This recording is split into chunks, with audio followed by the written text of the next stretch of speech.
Welcome to the show. Welcome to Jim Norton and Sam Roberts. Live on a Friday. Although I kind of feel like... I was thinking about it this morning on the train. And I was like, in one week, we gave you Chip the Robot Dog and Gary Busey meets Jeffrey Dean Morgan. I don't know what more you can expect from the show. But it'll still be a show. We've got a great show today. Jim Norton is in Hartford. He's in Hartford tonight and tomorrow if you want to get tickets to that, if they're still available. They're at jimnorton.com. But Jim Forentine is going to be here in a little bit. Sarah Colonna is coming in today. Cathy Kelley is here. Hello, Cathy. Hey, how are you? Cathy, of course, from WWE's social media, everything, and the Raw and SmackDown pre-shows. Gary Busey, though. No. Oh, my God, Gary Busey. So, like, yesterday, I had to get out of here right after the show because I had to get out of here right after the show, and it was a weird transition, too, because it was so much chaos was happening here, and literally 10 minutes after the show was over, I was just out in the world again and kind of looking around like, don't you guys know what I just saw? Don't you guys know what I just went through? Like, there was so much weirdness just in this tiny little room. But no, then you dive back into the regular world, and you just live your life. But I had a thing that I'll hopefully be able to tell you guys about in a week or two. But it was a serious thing. It was a TV thing that I had to do something for yesterday. I'll just say that. I know. It's like you're like, Sam, enough with the details. Just get to the story. So I had to do this thing, and I was excited about it, and I was taking it very, very seriously. But unfortunately, I had to keep getting my head in check. Because the entire time, I would just think about Gary Busey and giggle. Like, I was just thinking about how much of a train wreck Gary Busey was yesterday, and I would just start giggling. I would think about his farting. I would think about his hacking up a lung for no reason. I would just think about all this stuff, and you can't explain that to a person. They're like, Sam, like, we called you in to do this. You got to take it seriously. And I'm like, no, I am taking it seriously, but Gary Busey farted on Negan today. So I don't know what you want from me here. You didn't see, I saw that. Like, I orchestrated an environment where Gary Busey could fart on Negan from Walking Dead. No, like, we don't want to hear about it. Just do the thing. I said, okay, I'll do the thing. But I don't even, when I really knew that the Gary Busey Negan meeting was as good as I thought it was when I started reading, like, literally on my Instagram comments. You can see for yourself. One comment says, best radio ever, and the next comment says, Gary Busey is fucking terrible. Like, people either loved it and thought it was hilarious or hated it. And the people that hated it were all the Walking Dead fans. Yeah. That were like, we want an interview with Negan. We want to find out what's going on. Like, look at this. Who's killing next? Gary Busey. I was about to say, I thought this was just a standard comment, but the username is Maria Menounos, who says, OMG, Negan. And then the comment right under Maria is, Busey cutting a fart made my year. It's just a lot to be excited about, all in one thing. But I got far more people, obviously, talking about how funny Gary Busey was yesterday. But I got a lot of people who were huge Walking Dead fans that were very frustrated that it was not a Walking Dead heavy interview. What do you expect? A country divided. Yeah, that's what it was. It really was our version of Trump and Hillary. I was sitting there and we put up an amazing video. We put up a video of the whole thing last night on the YouTube channel at Jim and Sam Show. You have to just see it because there were all these moments. Like, I don't even think about the show that often when I leave, but I certainly don't like go and listen back or watch back because I get cringy very easily. But I did start to watch the video that we put up last night of the Gary Busey Negan thing, and just the beginning of it, where Negan walks in and Gary Busey slapped the microphone away from him because I was like, oh, welcome Jeffrey Dean Morgan, and Gary's talking.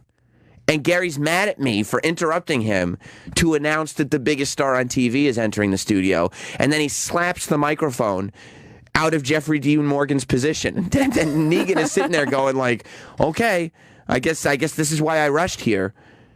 And the first thing when we finally get to talk to this guy, I go, this is... Oh my gosh. You're seeing this for the first time, Cathy? When I find spun right around. And you can see him, like, he's laughing. He's laughing. He's having a good time with it. but it's not what he kind of expected. He wanted. He wanted us to be interviewed like he was booked to be, and I don't blame him for that. But Gary, he just keeps talking and talking, and finally, when we get to Negan, I go, Gary, have you heard of The Walking Dead? Not even have you seen it. Have you heard of The Walking Dead? And he goes like this. Isn't he in commercials for DirecTV or something? I don't think he knows what he's doing. Certainly don't know what he's doing. I don't know if he knows where he's at any given moment in the day. Travis Dog, you're a big. It's not going to take off. It certainly is. You're a big Walking Dead fan. Were you disappointed in the way the Negan interview went? Well, no, because, see, I knew what was going to happen, so I Right. prepared myself. There wasn't going to be, a regular Negan interview. Right, so you knew kind of you're putting together a one sheet and all these facts, and you're like, they're probably not going to hit a lot of this. Yeah, I was stuff. like, oh, well, Gary Busey's sticking around, so this is going to be a train wreck. Here's the only problem. You knew, and I knew, and Jim knew, but Gary Busey didn't know, and Negan didn't know. No, he certainly didn't. No, he didn't. I still can't tell if he had a good time or not. Here's when I think that by the end of the interview he was doing okay. But I think he truly got annoyed when we all took a group photo together and Gary Busey started tickling him. I think he was Tickled him too? Yeah, dude. And I was standing next to Negan. You can see in the shot. And Negan is we're calling him Negan, like he's the guy. But he looks like Negan. Jeffrey Dean Morgan is sitting there and he's laughing kind of, but he's like, oh, come on, man. He knows he has to, he's laughing. He's doing a fake laugh that people do when they want to smile for a photo. Do you know what I mean? Yeah. He looks happier than Gary Busey. Well, yeah, he does, but that's because he's doing I've finally got the biggest role on the biggest TV show. I got to keep smiling for these photos. Because I don't know if this is a sabotage or a train wreck. I don't know why a radio show would do this. There were parts of the interview where I know he was annoyed. Yeah. Like when Gary just really hard smacking him on the shoulder. Yeah, he's like, I don't need that. Yeah. There comes the thing when you're doing as well as Jeffrey Dean Morgan is right now. There comes this moment where you're like, no, we can all have fun, but I don't need that. You don't need a crazy senior citizen patting you on the shoulder. Really hard. I don't need to be and they're like, I can't tell. Are we having a good time with Gary? Are we making fun of Gary? Because I don't want to be a part of making fun of Gary. Or are we making fun of me along with Gary? I don't know what the joke is here. But then there were other times where it looked like he was really enjoying just the train wreck. Right. I think so too. Roland, you booked him. Yeah, I can tell you when he was very annoyed. When was he very annoyed? You missed it. He left after the interview. He walked out. Was he kind of okay when he walked out? He was okay. I don't think he liked being tickled. No. Did you know he got tickled in the photo? He said that. He did. Yeah. Okay, he made mention. He made mention of So that. he noticed. Yeah, he But did. you know how people respect Negan in The Walking Dead? Yeah. They're afraid of him? Yeah. Well, when he walked in the hallway, Gary went behind him, slapped him right across the arm. Good to meet you. And you hear Jeffrey go, oh. Oh, no. It was like a loud slap. Yeah. Right across his arm. Way too physical. Adrian was just talking before the show. Yeah, he wasn't that kind of going, oh. Adrian was just talking before the show about how Gary Busey's default is violent. He's unnecessarily and probably unknowingly very physical. He just swings his arms about, and he's still a very big dude. Gentle giant. Yeah, well, he's not that gentle is the problem. Oh. He intends to be a gentle giant. And then after the show, an hour later, I heard this loud cough in the lobby. Did it sound like this? Ah! I did. I hear that. Then my phone rang. It was the reception. They go, "Yeah, you have a guest still here?"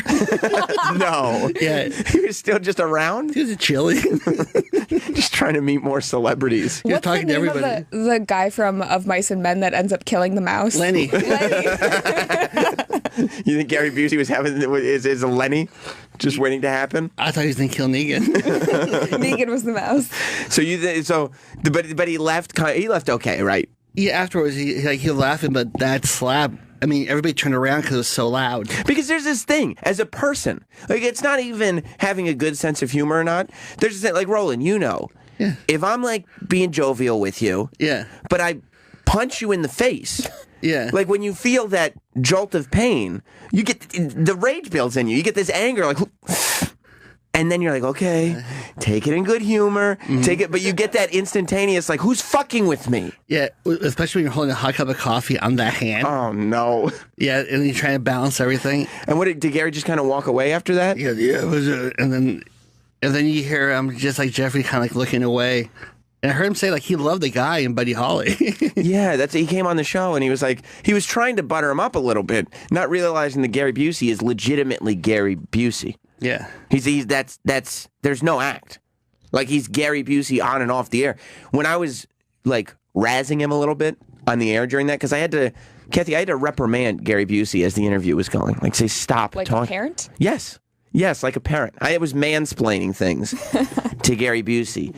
And right during the commercial break, we're in here alone, and he charged me. He like walks right up to me and charged me, and then an inch away from my face, he goes, "Pretty good, huh?" I'm like, dude, I don't know what you're doing right now, but yeah, pretty good. I'm not sure if he liked me because I went to meet him before I brought him back here. I said, "Would you like any breakfast?" He said, "I don't know what the fuck you're saying." I said, "Would you like any?" He said, "Well, what do you have?" His publicist translated. And I said, "We have bacon. You get whatever you want." He grabbed me by my shirt. He goes, "I don't understand what the fuck you're saying." He has enough trouble with people who speak standard English. He's not going to try to decipher Roland. No, he had no patience with me. But the way he was throwing pastries out to everybody in the studio too. Like, I handed him the breakfast, and he said, "What's this?" I go, "This is your breakfast." He goes, "Well, unfucking wrap it for me." And then, like, you bought him the food, which is coming out of our show budget. Yeah. And then, as if he wants to treat everybody well, he's throwing me a sticky bun. He puts a donut on his head. He throws Jim a fucking Danish. Like, How much did he get? he got way too much. Because he wanted a sampling. And I was like, I said, Or one of each? Yeah. yeah. I said, like, thank you to him, but I wanted to say, you're not doing me any favors. We paid for this. The show is paid for your breakfast. Why are you throwing us like you're treating us? Yeah, but him and his guy sent an email late last night. He had a blast. Oh, Gary. Oh, good. Yeah. I was really wondering if Gary was okay after that appearance. Yeah. He'll come back anytime. Good to know. I mean, I would have him back anytime, to tell you the truth. And that's, unfortunately for you, the thing now is we have to book A super famous celebrity. big to ruin celebrities the when Gary interview. Busey's in. Yeah. Did you get worried?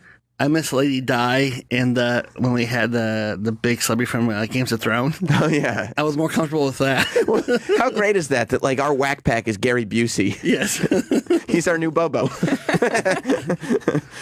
Were you worried about the interview a little bit when it was happening? I wasn't till when the door closed. I hear him loud coughing, and I just heard Jeffrey goes, "Ugh." Yeah, a lot of Walking Dead fans were upset. I got a few tweets I blocked.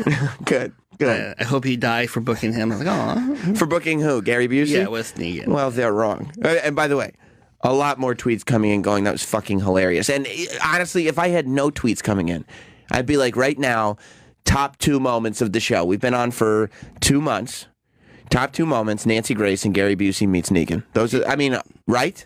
People will remember this interview. Right. I think so, too. Let me go to Shane in Indiana. If you want to call the show, it's 866-969-1969.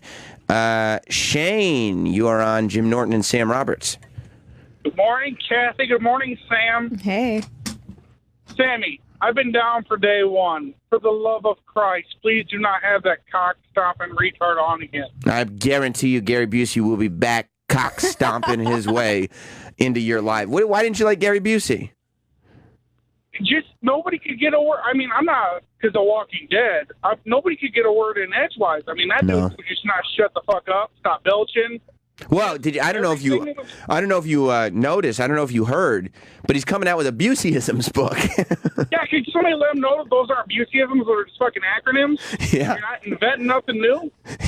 He must have mentioned 7 times during the show yesterday that acronyms book, which, by the way, I think that's the 3rd time I've had him in a studio, and it's probably the 15th time I've heard about the Buseyisms book. It's enough. It's enough. Finding a I publisher. got a book coming. Thank you, Shane. All right, you guys have a great day. All right, I'll talk to you later. Look, here's the thing.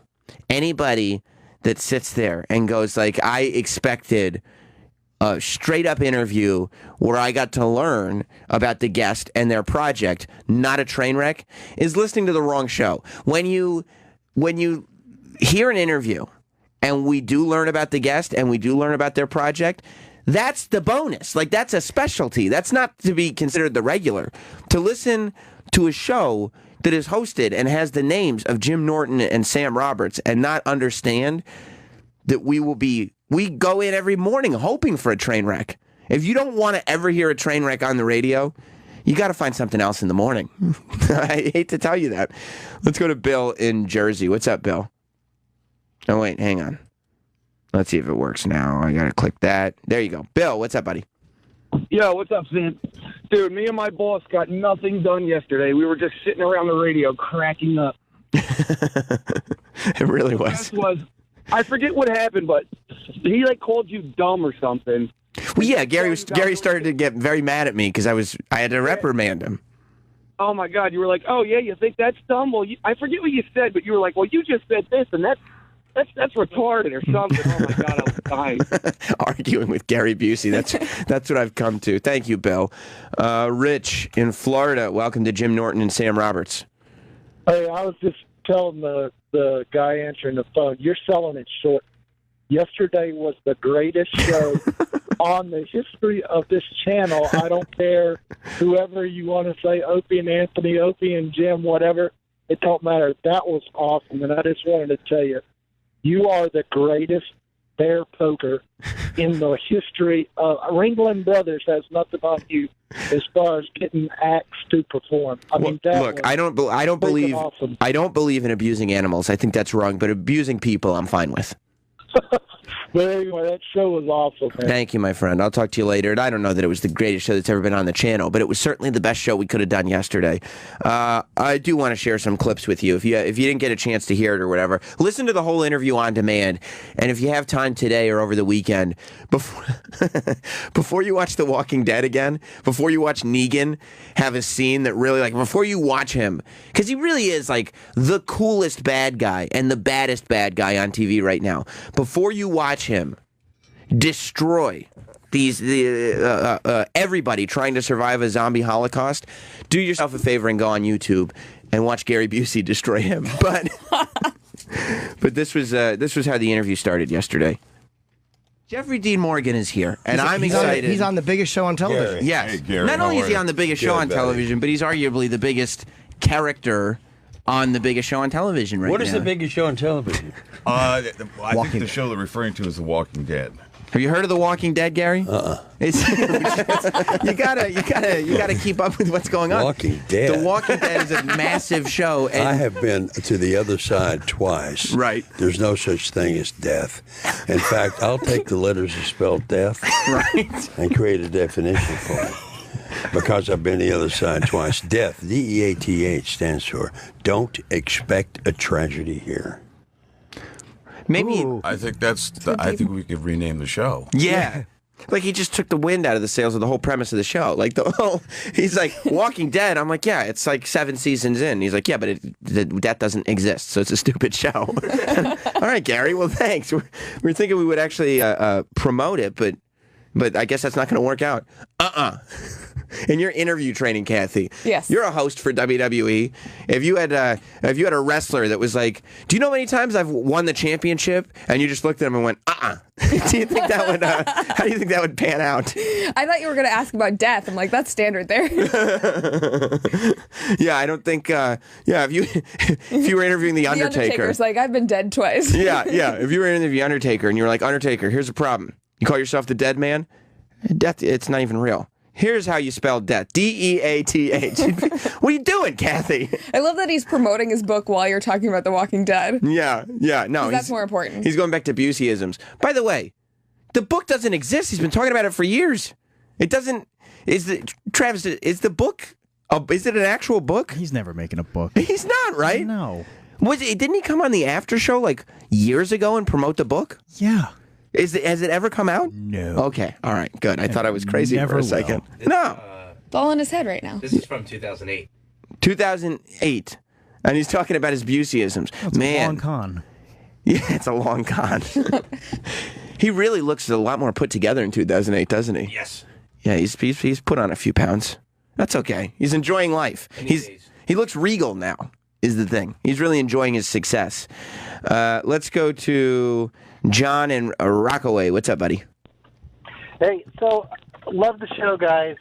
Interview was amazing. I was just wondering, when do we think that Busey went so insane? Because it wasn't right after the motorcycle crash, but I think you start to see it in, like, Under Siege when he does the cross-dressing. Yeah, and he brought that up yesterday on the show out of nowhere. I don't know, because, like, there's also a thing where he did a lot of drugs. Like, he did a lot of cocaine. And Nick Nolte, remember Nick Nolte was in here, and he doesn't have brain trauma, but Nick Nolte's a little nuts. You know, he's kind of fucking crazy. He walks around L.A. in a poncho. So I think there might also be something to that. If you spend a couple of decades doing heavy drugs, a lot, it probably has long-term effects on your brain.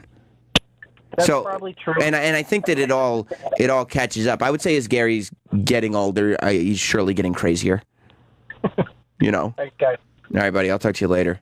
But yeah, I don't think you can credit everything. I think he certainly had some brain damage from the motorcycle accident. He's like that kid in the wheelchair on Shameless that just tells the truth all the time. But I think the drugs had a lot to do with it too. You know, people get crazy when they do a lot of drugs. Let's go to Adam in Tampa. Adam, welcome to Jim Norton and Sam Roberts. Good morning, Sam. Good morning, buddy. I love that interview so much. I had to go on YouTube and watch it on there also because I wanted to see the guy's reaction every time that. I mean, the reason you got to watch it on YouTube is because it's so real life. Like, there was no sort of, you can tell watching it on YouTube that none of us in the studio, not Gary or Negan or Jim or myself, have any idea where this is going. Nobody was in control yesterday. Yeah, I was going to say no control at all. And he would just look over at you sometimes and give you this look like, what the fuck did I walk into? But it was fantastic. Yeah. Thank you, buddy. Could have been better. I appreciate it. This is an example of Gary getting mad at me yesterday. Because I was, like, for me, I was in here going, okay, the one thing that I want Negan to see is that we're taking him seriously. Like, that's the one thing. Like, I wanted to bring Negan or Jeffrey Dean Morgan into this world of chaos, and I wanted it to be weird, but I also didn't want him to think, like, you're just some random celebrity and the joke's at your expense. Like, I wanted him to know, like, we are legit excited. Like, we booked him regardless of whether Gary Busey was coming in or not. So I tried to put together some semblance of an interview in places, but Gary got upset with me when I would correct him or reprimand him. Hang on. No, it's not on that channel. It's on AMC. Let me go here. Turner Classic Movies. No, it's not on that channel. It's on AMC. But what was it called? I didn't say it was on that channel. No, I know. I'm just making sure the audience knows. Yeah, what does it say? Because they tend to get confused. American Movie Classic? American Movie Classic. So they go, we're plugging the show, and I go, Walking Dead's on AMC. And Gary Busey's like, what's AMC stand for? And Jeffrey Dean Morgan and I kind of look at each other like, what? Who gives a fuck? Like, it's just AMC now. And he's like, American Movie Classics? And I'm like, I don't know. It's not a movie channel anymore. It's just AMC. And then Gary Busey starts talking about Turner Movie Classics. And in my head, I'm going, why are we confusing the audience? Not that anybody has trouble finding The Walking Dead. Yeah. But when you're plugging something, just making a list of cable channels is not the most effective way to do it. That was my thinking. Turner Classic Movies. No, it's not on that channel. It's on AMC. But what was it called? I didn't say it was on that channel. No, I know. I'm just making sure the audience knows. Yeah, what does it say? Because they tend to get confused. American Movie Classic? American Movie Classic. Yeah. No, he said I was wrong. 2003. No, you're never wrong. Thank you. Appreciate Nobody's ever wrong. If you Right. think you're wrong, you're failing yourself. Here's what I picked up, especially, it hit me when I was watching the premiere. Gary, you're like a walking bumper sticker. Who, me? Yeah, everything that comes out of your mouth, I feel like it could be But like you know a what? saying. I like it. I got a bumper sticker for you. It's going to be your favorite. I love it. It's called "I'd Rather Be Drooling." Why? Because he's dead. His character is still living. But Gary also didn't put, I don't know how many times I told him, that his Jeffrey Dean Morgan's character on The Walking Dead is not dead. It's alive. The character's alive. It doesn't. Just the title of the show is The Walking Dead, but the Negan character is alive. That's the whole point. The zombies die, but the people are alive. But that was way beyond Gary Busey's scope. But yeah, I don't know if the I'd rather be drooling bumper sticker is going to work out for him or not. Let's go to our old pal Chris the teacher. What's up, pal? Hey, good morning, guys. Cathy, nice to have you in. Thanks. It's good to hear you guys back together again. Yeah. I just wanted did you guys get any blowback from Negan's people yesterday? Because that was the most hilarious thing I've ever heard on radio, and he was a really good sport. Yeah, I don't know. We didn't get any blowback at all. And I think at the end of the day, it was like they got that it was just fun. And I have to imagine, I would send, if I'm a publicist for this show, I'm going to send that tape out to other celebrities and be like, look, you come to New York and you do these interview tours where you're doing the same thing over and over again. Like, yeah, I don't know what's going to happen, but Negan's going to hit some people with a baseball bat. Like, at some point, for anybody, that's going to get tiring. Like, we will promise you a fun experience in here. But if you think about it, you heard that clip of the interview. Jeffrey Dean Morgan was so prepared. He even knew when Turner Classic Movies changed over to American Classic Movies. He's like, yes, in 2003. Yeah. He just wanted to talk facts. Did you guys take any video of when you took that picture and maybe he was tickled? No, we don't leave the cameras running during commercial breaks because we say nasty things about people. But but unfortunately, no, I don't think, Adrian, we weren't Snapchatting or anything, right? Because we didn't know. We try not to do it when we're off. Yeah, because it's like people. I think that if we're off the air, I don't like the idea of like filming guests and stuff off the air. Because, they don't intend for that stuff to be public necessarily. I wish we did, though. I know that Adrian did have to pull out the social media phone when Gary Busey started putting pastries on his head and saying the phrase, "Hey, I bet you like my yarmulke." No, it was a donut from Mars. Right. He had a donut. He had a donut that was flat. And so he said, "Look, guys, it's a donut from Mars." And he put it on his head and then said, "I hope you like my yarmulke." Your segues were tremendous, and the comparison with the bats, he probably forgot about it as soon as he left the studio, Gary, I mean, but he said that in your last time you had him in, that he carried a bat around and bludgeoned people with it in his show. Right. And yeah, I tried to find some kind of common ground. But like Gary Busey, like when you find common ground or organic conversation, Gary Busey cannot accept that. Like he won't. He cannot accept the idea that that's the direction we're going to go in. Yesterday was, I don't know if you heard, but it was World AIDS Day, so I was in the back of a AIDS presentation, laughing hysterically. I had to remove myself because I had my earpiece in listening to you guys. I feel like every time you have an assembly in your school, you have some story about putting your earpiece in and laughing at inappropriate times. Is that why you're talking so quietly right now? Because you're at school? Yeah, I got a class going. Oh, okay. All right, Chris. Once I see Cathy, I'm like, I gotta come home and say hi and miss you guys. You guys are doing a great job. Love the show. Love everybody. And remember, it's Friday, so if it's a slow day, pull out the computer monitor, turn off the lights, and just show the kids the Gary Busey interview. I am thinking about it. We're gonna go rolling on that. We're doing it. Good. I love it. Learning lesson. Thank you, Chris the teacher. Be good, guys. I'll talk to you later. Yeah, I mean, there's got to be something as a teacher you could listen to that interview and pull something out of for a class to walk away from. I feel wiser and better for living through it. Yeah, here's what happens. The lesson? Don't harass celebrities after doing drugs. This was an example of me trying to form a semblance of an interview with Jeffrey Dean Morgan. Cathy? Choices, and I guess the writers have to make choices too. Can you hear that? Yes. Can you hear that? What did you notice? A dog panting in the studio? Yeah. That's Gary Busey from the film The Buddy Holly Story. That's Gary Busey, the famous actor. What is he doing? You've got to make panting, like a dog. Okay. Right. But you've got to make. See, nobody was paying attention to him. So, and 5 seconds had passed. That was the real problem. 5 seconds had passed, and the question wasn't directed towards him. but you've got to make choices, and I guess the writers have to make choices too. What are you doing, Gary? That's not me. I'm pretty sure it was. That make it so that he's still hated, right? And I think he does things that you're going to hate him. I mean, when he's bashing someone's brains in that would be a hater, yeah. Yeah. No, it's correct. That's what I love him. Is a beloved character for 7 years. Right. Gary panting is throwing me off. It's not panting. It's excitement.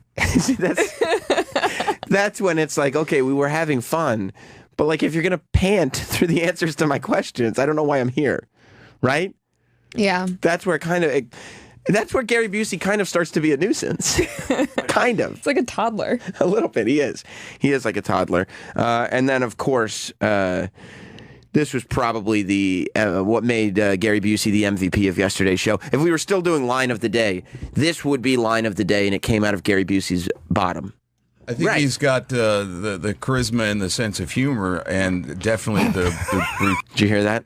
I want you to listen very carefully, okay? Okay. Really, I'm going to boost it a little bit, but just turn your radios up at home and listen as Gary Busey is in the background. Jeffrey Dean Morgan is talking about the inner workings of his character. And just listen.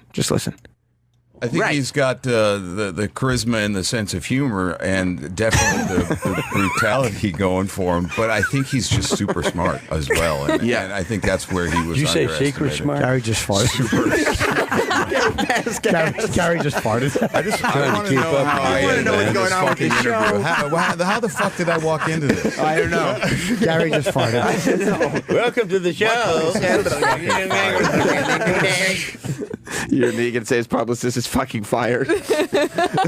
And then right after that, we asked Jeffrey Dean Morgan, "Did you hear Gary Busey fart while you were answering?" And he said, "I did. Yes, I did." Let's go to Alex in Manhattan. Alex, welcome to Jim Norton and Sam Roberts. Oh, well, I'd like to thank Sam. It's Friday, of course. Of course. But yesterday, during the interview, you Gary, I think it might have been after he gave his Buseyism for what fart meant, and you were like, "Man, you should really write a book about this." The room goes silent, and he goes, "Well, you know, I am. It's called Busey." It's like you the fourth. Hear Travis dying in the background.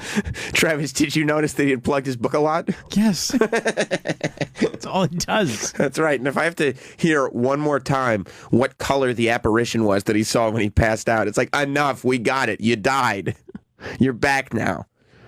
I have one more question for you guys, because usually you guys, we all have the same movie references. We're all about the same age. But I'm curious how no one asked him how he could say that the best damn Salisbury steak he ever had of his life was in a freaking airplane on Rookie of the Year. That's my question. I don't know how no one asked. That's fucking crazy, actually, that we have not done one. What was it, Chet the Rocket Stedman? We have not done one reference to Chet the Rocket Stedman. I guarantee you, next time Gary Busey is in here, I'll just call him Chet the whole time. Rocket, calm down. Wait till the end of the season before you take my job, won't you? Knowing Gary, he'll just go into character. He will, too. He started at one point at the end. So. At the end of guys punching out. Thanks, buddy. At the end of yesterday's show, he spent like a minute and a half singing an entire Buddy Holly song. We just didn't want to interrupt him because it's like, why would you do it? I guess. I don't know. Maybe you should have. What is that more recent picture of him at like NBC press days? Yeah, that's probably when he was doing Celebrity Apprentice. Oh. Yeah. That it's slightly more recent, but he's a little more of a disaster. We love Gary, though. We love Gary here. He's so much fun. Matt in Rochester, welcome to Jim Norton and Sam Roberts. Sam, what's going on, man? How you doing? Hey, freaking love the show. You and Jimmy are fantastic together. Love it. Thank you.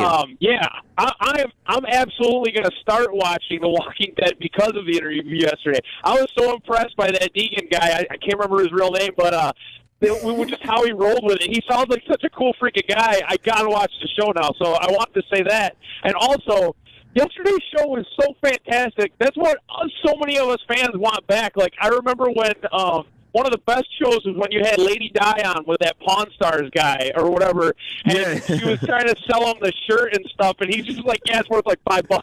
It was fucking hilarious. Well, thank you. And I think, and that's what we're doing. We're taking that, because Jim and I were a part of that. In the spirit of that, though, we're bringing in big celebrities to fill those roles. Not only to be the part of the person being interviewed, but to be the part of the train wreck. We need to find celebrity train wrecks. I want Jim Norton and Sam Roberts to be the first show with a full celebrity whack pack. I think that we could do that. Who are others that you would have on? And I feel like Nancy Grace is an honorary member. She's like that one person that keeps doing the show even though she gets mad every time, you know? Like she hates the show and complains about it, but she can't stop listening. What other crazy people could we have? Corey Feldman? He would be great, wouldn't he? Oh, he could have performances here. Yeah. Do an acoustic version of a song. Corey Feldman would be like the member who like takes himself really seriously and doesn't actually, like, he thinks everybody else is a joke, but he's legit there, and he's really only doing it to get his music out there. How great would that be? Yeah, I'd do Corey Feldman, Gary Busey. I don't know, what other crazy... When I used to go out to clubs in LA all the time, Corey Feldman was always there hitting on some 20-year-old girl. Probably trying to get them back to his house. Yeah. And fucking and making them live with him and sign a contract and become an angel. Yeah. I would love to include Corey Feldman. Randy Quaid. Yes. Randy Quaid I would want in bad. Just political talk with Randy Quaid. Just get to the bottom of everything with him. We'd give Alex Jones a run for his money. I'd even do, after seeing that Dr. Phil episode, I'd get Shelley Duvall in here. Let's get Shelley Duvall and see how she's doing. Maybe she's got some Kubrick stories. Maybe she doesn't think Robin Williams is dead. I'd bring her in, too. I think it'd be great. Shelley Duvall could be our new Stalker Patty. That would be amazing. Oh, my God. Oh, man. Yeah, there's a few. I mean, Hollywood fucks people up. I would love for this show to be a place where those people who got fucked up by Hollywood could come in and find this new home. It's free. The gig doesn't pay anything, but exposure is the most valuable commodity of all, isn't it? Mm-hmm. Having an audience is as valuable as it possibly gets. Oh, that's a good one, Adrian. Who do you think? Amanda Bynes. Amanda Bynes. She would be our Amanda Bynes would be our new Sandy Kane. She would come in and she'd perform and she'd wear wigs and she'd have all kinds of fun stuff. Plus, Jim would probably try to have sex with her. I think it'd be great. I would too. You would? Yeah. After Jim? No problem, right? Either way. Good. Yeah. Yeah, there's a lot of celebrities I'd like to get involved here. And imagine that. Imagine, like, Anthony Hopkins comes in here to promote Westworld, and Amanda Bynes is just sitting next to him, just asking goofy, off-the-wall shit. I would listen to that show every day. Forget about it. It'd be great. Tim in Montana, welcome to Jim Norton and Sam Roberts. Hey, Sammy, how you doing, buddy? Good. Hey, as a huge fan of the show, a huge fan of Walking Dead and Gary Busey, I just want to say one thing. Fuck yeah! Yeah, I loved it. The segment was perfect for you and only you. You're the only Gary Busey and Walking Dead super fan who's like, finally, my worlds are coming together. This is my show. I can die now. Gary Busey needs a cameo on Walking Dead. I think he doesn't even need makeup or anything. No. Just stumble around and be Gary Busey. How great would that be? Dead. Yeah, Gary Busey. Chris Hardwick would have such a hard time with Gary Busey. Now, Gary, what did you think of Glenn's death this week? Well, Chris, let me tell you, death is not real. And you know what it stands for? Oh, Gary. Oh, we only have so long. It's a live show. We can't cut this shit up. Wrap it up. Let's get a move on. I loved it. I would recommend checking it out on YouTube when you get a chance because it really is. You can see, and for those asking again, it's not an act. It's not an act. I've never, and if it is an act, like people came up to me after the interview who work here and said that they rode the elevator down with Gary Busey or whatever, and they were like, dude, it's not an act. Like he was on the air, Gary Busey, in the elevator. So unless he's like the greatest method actor of all time, gimmick that's putting on this crazy character, which he isn't, I don't think, he's Gary Busey. And he's Gary Busey all the time. I love it. I love it. 866-969-1969 is our phone number. And I will tell you, I was enjoying Donald Trump's thank you tour. He's going out now. I think that he just loves being in front of a lot of people because now he's doing what he was doing before with the rallies, and he's just showing up and he's getting his big crowds of people again, and he's just kind of rambling. Going live on Facebook. Yeah, he's going live on Facebook. He's doing whatever. But he's not doing any of the news shows really that I've seen, unless I've missed it. He's really not doing appearances anymore on the news shows. He's taking it into his own hands, and I enjoy that. I like, I saw Bernie Sanders was criticizing it, but Donald Trump goes out yesterday and talks about what he's doing with Carrier, which is giving them like $7 billion in tax breaks to stay in the United States. And he's saying that that's the plan. What he wants to do is like bring taxes down from 35 to like 15% for businesses.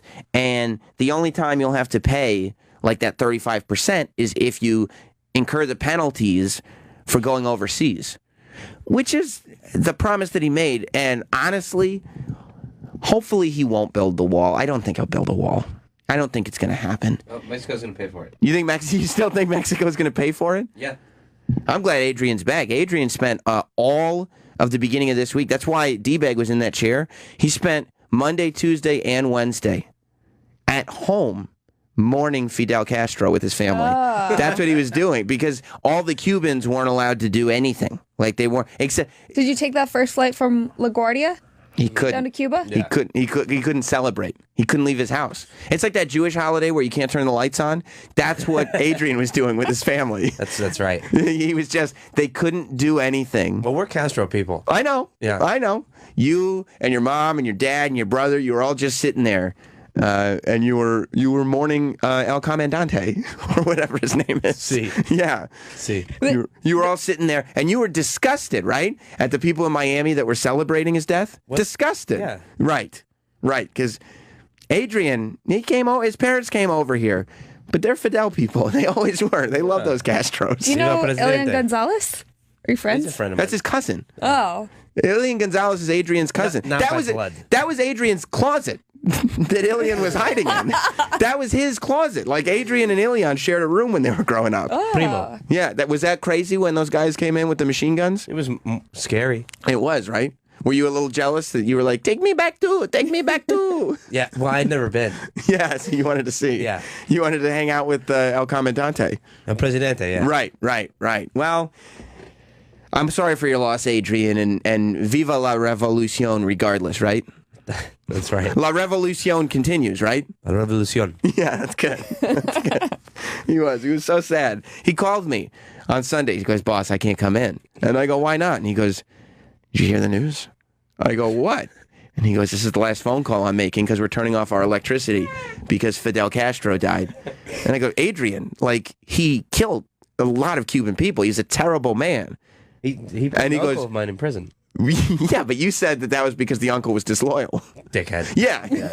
You said it's because the uncle did not put Cuba first. Exactly. And because that's what I said to you. I said, didn't you tell me that you put your uncle in prison? And you go, yeah, because he didn't believe in La Revolucion. Idiot. Right. And I said, Adrian, he's a terrible man.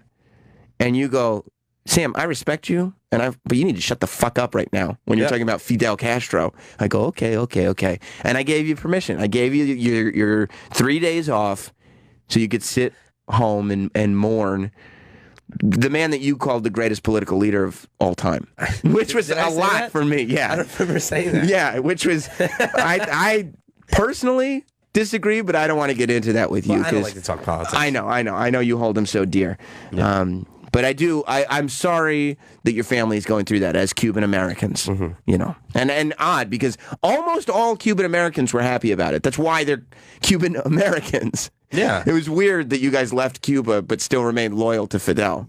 Yeah, I love communism, but the weather up here is way better. It is, right? You like the seasons. Yeah. Communism is great, but the seasons are better. I need the leaves to change. Mm-hmm. I get that.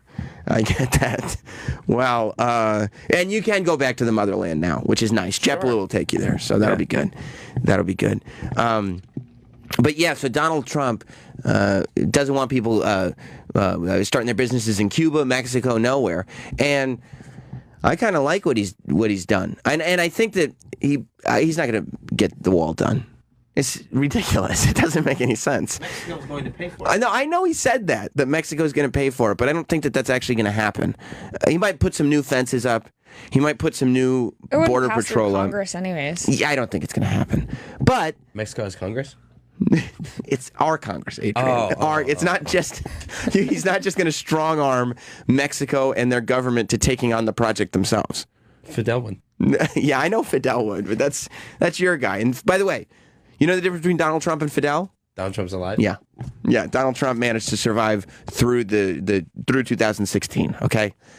But Donald, I hope, realizes that he has the chance for his legacy to be one where, if he just brings jobs back to America, if he's smart enough to just focus on bringing jobs back to America, and he very well might be, he said a lot of shit to get himself elected.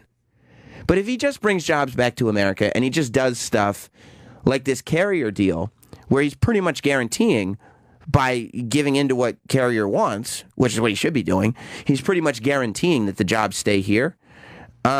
He's going to end up with a legacy that's awesome and that's unexpected and that people will be surprised by. But that's what he is going to be protecting now, is his legacy, and that's why he's going to. And it'll be fine if he goes back on his political promises, because it's not like he's going to have a political career after this. And even if he wants another 4 years after this, if there's more jobs and people have more money, nobody's going to give a fuck about a wall. Nobody's going to give a fuck about Muslims. If he drops the Muslim stuff and he drops the wall stuff and just brings these jobs back, people will think he's great. You know why people thought Bill Clinton was a great president? Because we had money in the 90s. That's if you have money, that's the only reason. People are going to be like, he's the guy. He was awesome. We should bring him back. Remember the .com boom? Yeah, bring that guy back. So I think it's a good idea. I'm not surprised that Bernie Sanders is criticizing it. But do you think that he's going to forget about all of those things based on the people that he's appointing? That's a good... Well, Donald is still obviously leading the charge on things. He literally went up. He said that he's appointing James Mattis, who's a retired general as of 2013, I think, to be his Secretary of Defense. But he goes up on stage yesterday and he goes, guys, we're not going to announce it till Monday, but don't tell anybody, but we're appointing Mad Dog Mattis as Secretary of Defense. He called it, and that's his nickname. But generally, when that announcement is made, you don't go by nickname. That said, the fact that he did it that way leads me to believe that he is still going to have some semblance of control over what happens. And the people that he's appointing, a lot of them are Washington people. They're not these sort of outsiders that are going to go and go crazy with stuff the way people thought that he would. So even I don't think that the people that he's appointing are going to do anything that's that far outside the box. But people like I think it's his security director, Michael Flynn, who is anti-Islamist. Yeah. Like retweets conspiracy theories. Yeah, look. But that's not, I don't know. It's not a good look. You know what I mean? When you have people around you that are anti-Islamist, though, like, aren't you going to feed into that ideology as well? You will. And I think if there's a giant attack, if there's a 9/11 level attack, or even less than 9/11, then we'd be in trouble with that thing. But until that happens, I don't see it. I don't see him doing anything huge on that basis. Huge. And I hope I hope I'm right. Yeah. I could be wrong. I hope not. But I mean, he was tweeting like as if the people that are saying that the college attack that happened this week at Ohio State is like related to ISIS, and I know ISIS took credit for it, but that one was so obviously just a guy going nuts that that needs to be that needs to be brought to the forefront more than this, like, well, if we wipe out ISIS, then this won't happen. Because of course it'll still happen. There's always going to be some guy who can get his hands on a butcher knife and is nuts. It just is what happens when you have people. Some of them are crazy. Ask Gary Busey, But I don't think that these attacks that happen on a smaller level that are done by individuals are going to result in any sort of big anti-Muslim laws that pass. I just don't think it's going to happen. I don't think he's going to do anything that could have an adverse effect on one side or the other unless he's pushed to. Because he wants, at the end of the day, Donald Trump does want to be liked. And he wanted to be liked by his voter base when he was running for president. Mm-hmm. So now that he is president, he wants to prove to people that he can be a good president because he needs that for his ego. So what's he going to do? Focus on putting money in people's pockets and hope that that's what they remember him for, I think. Yeah. If I had to guess, that's what I would think. Do you think that out of all the presidents that we've had in the past, he will be the most focused on approval rating? Yeah. Yeah, because he's a Twitter junkie. Like, he needs that feedback. He reads all of the feedback, and he'll definitely be focused on that. Yeah, I don't think that if he's got a low approval rating, he'll probably blame the polls or blame something like talk about it like it's inaccurate. Right. But I definitely think he'll focus on the approval ratings because until he was losing, all he did was talk about polls. When he was winning in the polls, that's all he talked about, which means he's reading every single poll. And where did he get his news from? He watched the shows. He loves the political commentary. So I think he'll be super wrapped up. And he's a populist president, right? Like, he's a celebrity at the end of the day, and that's why he got in. The reason he got in was because he's a big name and because he's popular and well-known. So that's what he's based in, that and business. So I think that's probably where his mind is going to go. And if he thinks that doing something anti-Islamic will make him a hero, then he'll do it.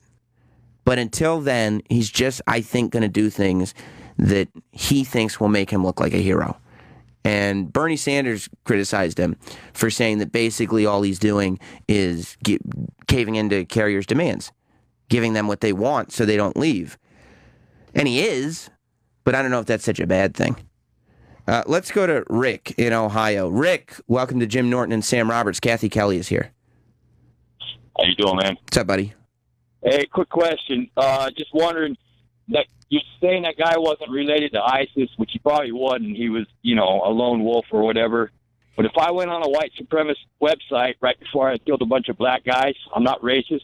But what if I did that? Would you consider me a racist? Well, racists are all bad, though, right? Like, there's no section of racists that are like, well, they're not harmful to anything. They're just kind of believing what they believe. You could argue that they are, but at the end of the day, a racist or a white supremacist is solely built on hate. So if I said, well, he's a white supremacist, and white supremacist is built around Christianity, so we need to do something about these Christians or Catholics or whatever it is. Huh? Have you read the Quran? Look, I'm not going to get... I've read the Quran's violent. The Bible's pretty goddamn violent, too, Well, I know that there are a lot of... We don't follow the Bible word for word, though. We take stuff out of the Bible. Like, the people who follow the Bible word for word, most of us look at them like they're nuts. The same thing happens if you follow the Quran word for word and interpret the most hateful and violent things you can interpret out of. Most people just follow the religion because they want some fucking sense in their life. Same reason you follow any religion, because you want some sense and spirituality in your life.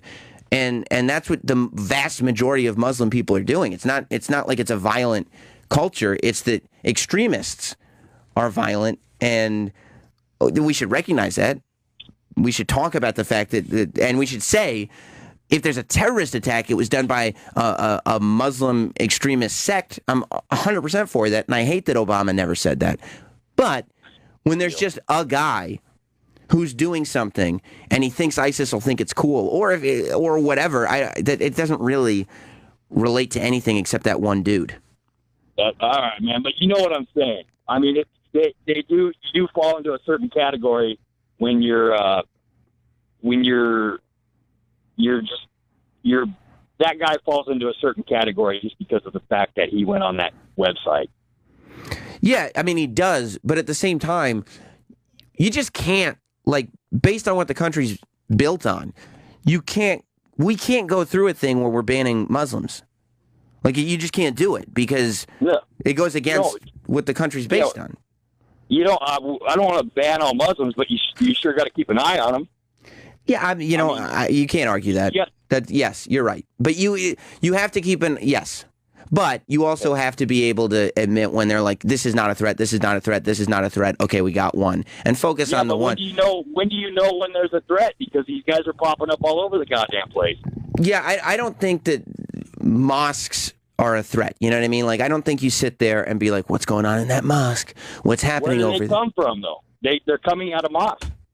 Yeah, but look, the percentage of mosques that are producing violent people is so low that if you search every mosque, it's ineffective. And it just creates more extremism because then we prove to be the enemy that they're all looking for.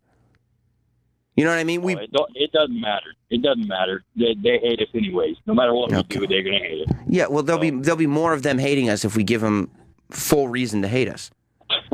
Right? Okay, man. Yep. All right, Rick. All right, bud. I'll talk to you later, my friend. Yeah, I mean, it's the age-old argument, and I think most people get it, that, like, yes, of course, terrorists are, generally speaking, Muslim. But Muslims are not, generally speaking, terrorists. It's really, it's not that tough of a concept to wrap your head around. Like, and the numbers are so low on one side that to argue that is, it's crazy. It's crazy.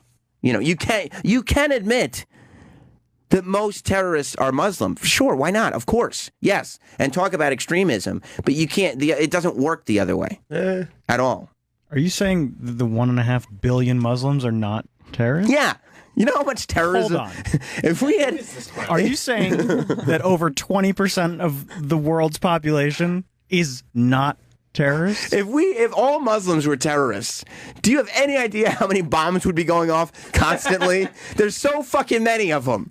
There would be so much terrorism. There would be more terrorism than grocery shopping if all Muslims were terrorists. Literally a quarter of the population. Yeah, like we would have wiped out multiple continents by now, and they certainly would have been able to get some nuclear weapons if they could get them all. If they could get all of them, then yeah. But if you're sitting there and you're like, let's say there's, I don't know, 100,000 terrorists, right? And there could be. It's a big number. But there could be 100,000 terrorists. Probably 200 will actually do something. But there could be 100,000 of them that are like the underlings and the foot soldiers and whatever. But if you're willing to wipe out like 1 billion people so that way the 100,000 is gone, you're nuts. That's the craziest shit I ever heard in my life. Gotta make sacrifice. It's crazy, but it's easy to make the sacrifice if you're not them, right? If you're like, well, I don't know any Muslims, so you just get rid of them. It shouldn't be. It's not a problem. It's like it's a huge group of people. Let's go to Joe on Long Island. What's up, Joe? Hey, Sam. How are you? Good, buddy. Just listening to you talk about this issue. It's a really sticky. Oh, I don't want to say sticky situation. That's cheesy, but it's a no-win almost, right? Because you're right. If you start doing all these searches of mosques and everything, you're going to alienate the very culture that you want to integrate into our society. Like, look what happened. We were talking to Adrian a minute ago. We got the Cubans to come to America, right? And when the Cubans came into America, Adrian and his family were the only ones still pledging allegiance to Fidel. All the rest of the Cuban Americans were like, fuck that guy, USA for life. Even Scarface, Tony Montana, he loved America. He didn't want to go back to Cuba, right? Because we weren't sitting there going like, oh, they're the enemies, they're the communists. We were like, no, we're going to bring them in. And they're going to appreciate it. And that's what happens.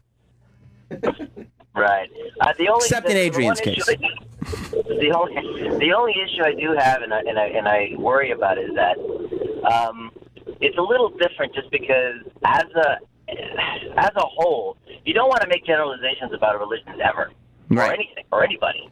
But if you were to ask like a random, whatever Muslim person, like, do you like America? I'd say probably 90% of them say yes. I love the U.S. and I'm glad I'm here. If you ask them, hey, how about, do you think we should, I don't know, like, do you think the women should wear these scarves over their heads and whatever? I'd say probably 10 out of 10 would say yes, and that kind of separates them from, what our society is about. Freedom for women and like everybody equal rights and all that stuff. No, I don't think. I don't think that. I think that. I don't think you could say most Muslims think that women should not have equal rights. Like again, that's like there's a sect of Judaism that doesn't think women should have equal rights, right? Like they're like Hasidic Jews don't necessarily. Well, I don't know enough about Hasidic Jews, but there is a sect of Judaism that doesn't think that women should be equal. But I'm not sitting around like seeing all these Jewish women being mistreated, right?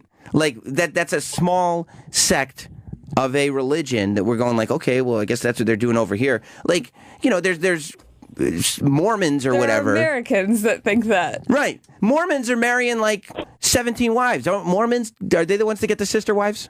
Is that right? Yeah. Yes. Yeah. No, you're right, Christian. You're right, Christian. And you don't sit there and be like, oh, Christians, they don't treat their women right. You just go like, no, there's some people who have a bunch of wives and none of them are happy. At the same time, though, I'd say if you took it on a percentage basis, you probably find that, in that religion, that's the case, more so than others. And you're right, you don't want to get into that trap, but you also don't want to get into the other trap. See, I'm a conservative and a liberal, I'm just right in the middle. You don't want to be on the other side of it where you become an apologist. This is what you do. You sit there and you be like, look, any person, any country that practices Sharia law is an enemy. If they're so extreme that they're practicing Sharia law and following certain violent things to the T and reading into it as violent things, then yes, of course, they would be the enemy. But there are so many people, so many Muslim people that are not following Sharia law. That you can't just say that you can't group them in with that. Yeah, I don't think being logical is equivalent to being an apologist. Right. And you're not apologizing for the extremists, right? You're sitting there because I just said that. Like, I think when Muslim extremists do something, you should sit there and say, this was done by Muslim extremists. Now, let me explain to you the difference between a Muslim and a Muslim extremist and break down exactly what we're dealing with versus what the actual population is. But nobody does that. The apologist part that comes in is like right after this OSU thing. And see, again, I really am one of the few people that I'm right in the middle politically on the spectrum. You and Bill O'Reilly. He's an independent, he says. Well, whatever. That guy's full of shit. What are you talking about? There's no spin with that guy. If I look at after the OSU incident happened, right? Conservatives were quick immediately to be like, oh, it's the Muslims, they're coming after you, blah, blah, blah. But then on the other flip side of it, there was a lot of like more liberal-leaning publications that were like, well, we don't know yet, or, well, you know what, this guy didn't get a chance, didn't have anywhere to go pray, and so we got to understand his point of view. That guy ran over people and started stabbing people randomly. You can't have that. You can't have either attitude. You got to be like, all right, listen, this guy's an asshole. Like, it's being logical. You're right. Thanks, buddy. I get what you're saying. Like, you can't sit there and excuse bad behavior, but you also can't blame people for bad behavior when they're not doing it. Let me go to Alex in Utah. What's up, buddy? Hey, I just wanted to correct you about what you said about the Mormons. Yeah. What you said was that they can marry multiple wives. That was true back in the 1800s, but it's no longer true. Dude, I seen it on TLC. There are some Mormons that still have sister wives, correct? By the way, this is a great example. I'm sitting here saying Mormons have sister wives. You're saying no, they don't, but there is a small sect of Mormons that have sister wives. So if I came out here and said Mormons do not agree with the way we live our lives in America, we marry one person at a time, and that's it. We divorce them all the time, but we only marry one person at a time. And I go, but Mormons, they don't agree with that. They're against us. You'd probably sit there and be like, no, there's like 9 Mormons that have sister wives. All the rest of us just do one at a time. And I'd go, I don't want to hear it. Camps for all of you. It wouldn't be any good. Yeah, I understand what you're saying, but like the Church of Jesus Christ of Latter-day Saints, which are the Mormons, if you are to marry a second wife, you are excommunicated from the church. You guys are probably real pissed at Big Love because I didn't watch many episodes, but I saw the commercials, and let me tell you something. Bill Pullman was getting quite a lot of tail. Yeah, I guess, but you know. Well, good. I'm glad you clarified that, and it goes to the point that, like, it's, again, just this little group of people. Let's go to Kevin in Houston. Kevin, welcome to Jim Norton and Sam Roberts. Fuck yeah!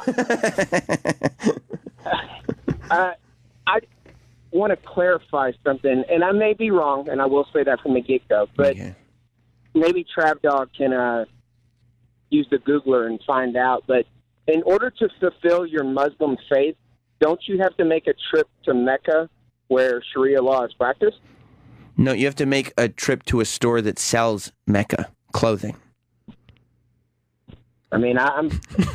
No, I mean, yeah, that's... I'm pretty sure that's one of the rules. I mean, no, not every... Where they no, chop because... your fucking hands off with a sword if you steal a fucking apple.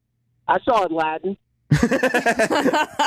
We all do. There's a problem. We're all a bunch of idiots, because that's pretty much where I get my information from, too. Like, no, they're evil. You seen Jafar? Oh, but Aladdin's a good one. Oh, maybe there are good and bad. Yeah, no, that is one of the pillars, but I don't think that every Muslim person has made their pilgrimage to Mecca. I think it's celebrated. You're supposed to, but I also, if you just go and make a pilgrimage to Mecca, you're not sitting there like you're not sitting there and being like, "Yep, I'm pledging allegiance to." Huh? But Sam, that's the thing. Me and you couldn't just go to Mecca. It doesn't work that way. Yeah, I could, bro. I'm American. I go wherever I want in this great land. See what I'm saying? Like, you can't just, like, get on a JetBlue, like, that goes to Cuba now, and just go, oh, I'm an American, I want to go to Mecca. Yeah, you'll be denied entry if you don't have proof of being Muslim, like, on your passport. Well, then I'll be I could be a Muslim, though, right? I could transfer over. Good for you. Yeah.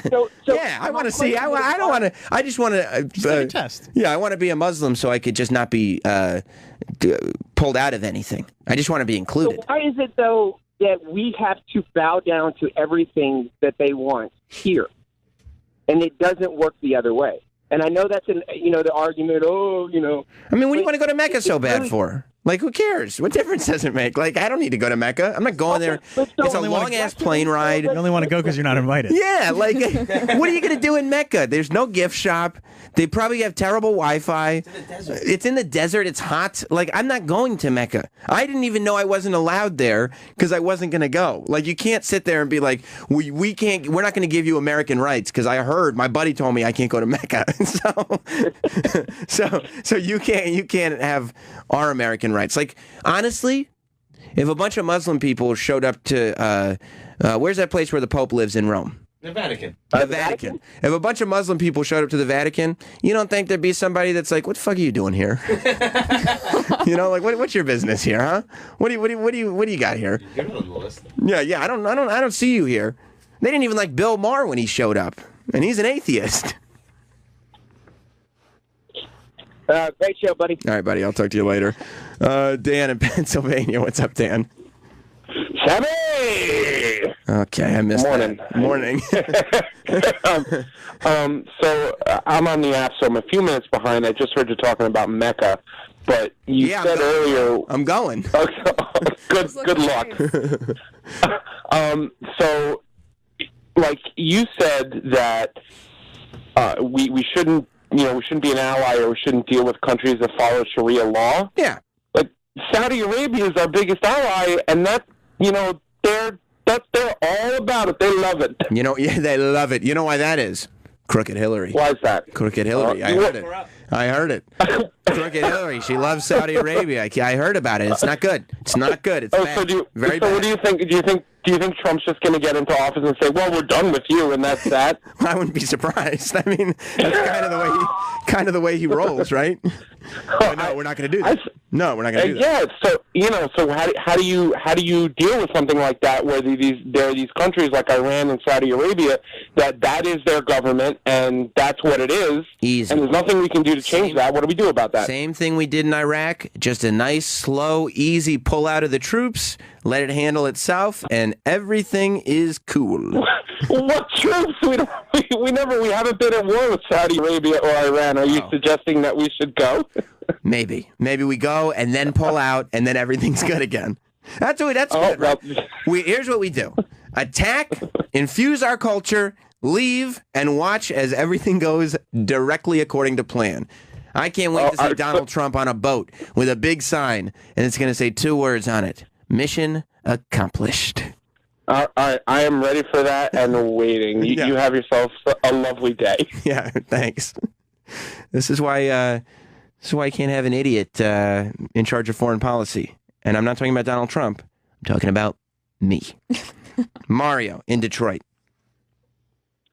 Hey, what's up, guy? Thank you for taking the call. I grew up in an area where I was one of 10 students in a school of about 200. We were the only Catholics in there, Christian. What other? You were the only Christians or the only Catholics? The only Catholics. Okay. Catholic, Christian, whatever you want to call it. Sure. Anyways, so I moved to America, and now I'm in an area, I'm in Metro Detroit, and we have 2 cities here in Metro Detroit which are predominantly Muslim. That would be Dearborn and Hamtramck. Anyways, I've lived here for 16 years now. I've never heard of anything bad happening to anybody because of a Muslim. Now, that's not, and you're completely correct in saying that. There's like a whole bunch of people that went to work in 2001 that were like, I strongly disagree with that. Yeah, but they were an American. They were not living here. They were sent from over there anyway. That's also the same. You're also a lot of gay guys in a nightclub that are like, nope, that's not true either. Yeah, I guess. Okay, whatever, you got me there. But anyway, the reason why I called is that your logic is correct in thinking that most Muslims are terrorists. However, not all Muslims are terrorists. Most terrorists are Muslim. Not all Muslims are terrorists. I wanted to piggyback on that, saying that it's the same thing like in Central Africa, where women's circumcision is so prevalent, and most of those countries are 90% Catholic or Christian. And their women are far better behaved than in America. So that's a lesson maybe we need to learn. I mean, if you want to look at it that way. Yeah. But I'm just saying, it's unfair that some people do paint the whole religion with one brush as all being terrorists or all being bad. Yes. Because it could just as easily be said about Christians that we all like to circumcise our women. Yeah, well, no, I would say that about you Catholics. You love diddling those kids, huh?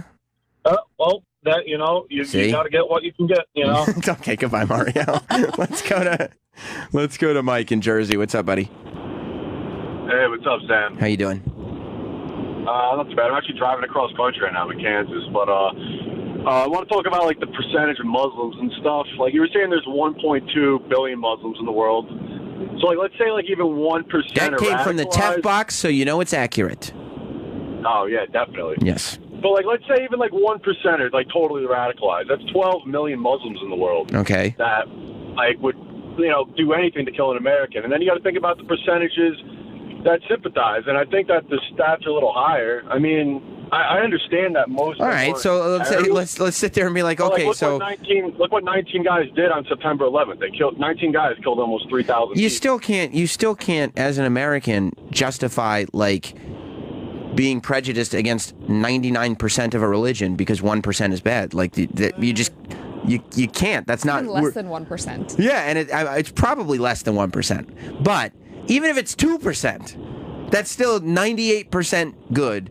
2% bad, and based on what we're built on, you can't sit there and say, well, 2%, it's actually because the numbers are so high, it's a lot of people, and we can't let any of them in, because the 98% is going to sit there, just like that guy who wanted to go to Mecca, and be like, we didn't even want to go to America, but now we can't fucking stand you guys, because we don't have the option. And the same people that argue against you are the same people who are probably like, oh, what, 2 people complained to the FCC, and now they Yeah. Yeah, exactly. Yeah, I hear you. Thanks, buddy. You want to, yeah, okay. I'll talk to you later. All right, we got to move on because Jim Florentine's coming in here. Sarah Colonna's coming in here. We got a very, very big show to do today. Cathy, Kelley's sticking around. Real quick, let's go to Matt in New York. Matt. Hey, how's it going, Sam? Good. Hey, so I noticed Jason Ellis, you and Jim coming channel changes. And I noticed Opie's the only one to not mention it on air. Is he taking it pretty hard, do you think? I have no idea. I haven't spoken to him. I hope not, but I don't know. I mean, maybe because his name is on the channel now and it won't be. So if it were called Not Sam Radio and they were like, hey, good news, Jason Ellis and Sam are going to be in the morning and we're not going to call it that anymore, I'd be like, fuck. I'd be bummed out about that. So maybe, I don't know. But regardless of what the channel's name is, I'm excited about it. And I think it's going to be a really good channel. Ellis is coming here. It's going to happen in January. Ellis is going to be on after Jim and myself. And then Opie will still be in the afternoon. So, they're just building it into a super channel, which I like. But I guess I'd be bummed out if my name was on it. And then it wouldn't be on it anymore. I'd be like, that sucks. Yeah, I get that. Yeah. Have you seen, so you haven't, I guess it's safe to assume you haven't seen any of his, like, cryptic Facebook videos? No, I try to keep myself busy. I got Lego sets to build and whatnot. I got a whole bunch of stuff going on. Important stuff. Yeah. So I try to keep myself busy. You telling me you have more important stuff to do than follow Greg Opie? I know. Look, all right. I know where this is going, and we'll cut it off right there. You're building Legos? Right there. Yeah, I'm building Legos. I'm almost done with the fucking movie theater, bro. That's so cool. I know. It's super cool. Wait till you see the Ghostbusters house. I want that Disney castle, but it's like $350. Yeah, I know. It doesn't even open up either. It's just the back is empty. Yeah, but it's huge. It is big. But I can't justify spending $350 on Legos. Yeah, it's a lot. But it's awesome. It comes with little Legos of Disney characters. Yeah, and I get it. Like I can play, and you know what you should do? Get a lot of use out of it. You should buy it for your kid, and then just keep it. You know what I mean? Well, my wife really wants it. Right. Well, there you go. Then who cares? Like that's how you justify it. Be like, my wife's not going to get mad at me. I'm going to make a very $350, very foolish purchase. Yeah, it is foolish. Buy it for her for Christmas. Yeah, get her for Christmas. I was thinking about doing that, but I don't love her that much. Right. But you usually get her jujewelry. But Jewelry's it's for you. expensive. That's true. It is for me. That way I can't play with the. Well, she doesn't know if I play with her jewelry. I usually get her jewelry and underpants. It's dope, though. It's huge. I know. I've seen it in the Lego store a bunch of times. All right, enough of this childishness. We got to get away from this before Jim Florentine comes in and tells us all that we're not masculine or something. I don't know. But Jim Florentine's going to be here. Sarah Colonna is going to be here. And Cathy, Kelley is sticking around. Yes. Stay tuned. We'll be right back. Welcome back. It's Jim Norton and Sam Roberts. Jim is in Hartford this weekend, for tonight and tomorrow in Hartford. So if you're out there, go to jimnorton.com for tickets. Also in just over 30 minutes at 10 a.m. Eastern over at jimnorton.com. Tickets go on sale. He's going to be in Tarrytown at the hall there, whatever the hall's called, in Tarrytown, New York on New Year's Eve. It's the last show of the tour that he's on. This is it. All new material. It's the last chance you'll get to see him. New Year's Eve in Tarrytown, New York. Tickets are going on sale at 10 a.m., so make sure you're at jimnorton.com, because I bet they sell out. Cathy, Kelley's here. Hey. So is Jim Florentine. What's up, buddy? Hey. How you doing? What's going on? What's going on with you? What's got you in here? Just hanging? Yeah, just hanging. I love it. I didn't know, because last time you had like the DVD of the one man show that I watched. It was awesome. Oh yeah, well yeah, this is a regular. I got a stand-up special coming out December 9th. Oh, see. So just to hang and December 9th, you got a stand-up special. If I want to say hi to you, I just send you a text. Right, that's what I was I'm thinking. outside of an Applebee's in fucking Omaha, Nebraska, and I'm like, Sam, I'm thinking of you. And then we get that out of the way. And then I go, I wish I was there with you right now. Yeah. They got anytizers, right? You're Whenever like, I see a sign like any ties or any of that stuff, I just think of you no matter where I am in the country. I tell you, that TGI Fridays that I sent you a photo of when it first opened, right, that had no line out in front of it, Still very easy to get a table. Still. Very easy to get a table. And it's weird because whenever my son likes hibachi, so whenever we go to a hibachi place, I think of your dad, how much he hates it. Oh my God, we went to a hibachi place. Me and my wife and her father went to a hibachi place like 2 weeks ago, and I was like, holy shit, it really is the same show. My dad would be fucking livid right now. Yeah. Why doesn't he like it? My dad hates hibachi restaurants. What? Because he's sitting there and he's going, it's not fun. It's the same show every time. Oh, Why? an onion volcano. Didn't see that one coming. And then a little train. And then he crack the egg. Yeah. And he goes, the food's not good. Singe your eyebrows off. No, he doesn't like any of it. He's like, uh-oh, let me guess. Fire. Whoa. Hates all of it. He doesn't think it's fun. He thinks it's the same show, and he's right, for the last 30 years. And the food is not great, he says. I like it. I mean, I do too. I have a good time at those hibachi places. You get the shrimp appetizer, the hibachi chicken, but not my dad. We're like, oh, I think we're going to go hibachi for my birthday this year. And they, all the Japanese guys come around, they sing happy birthday in Japanese. Even that he hates.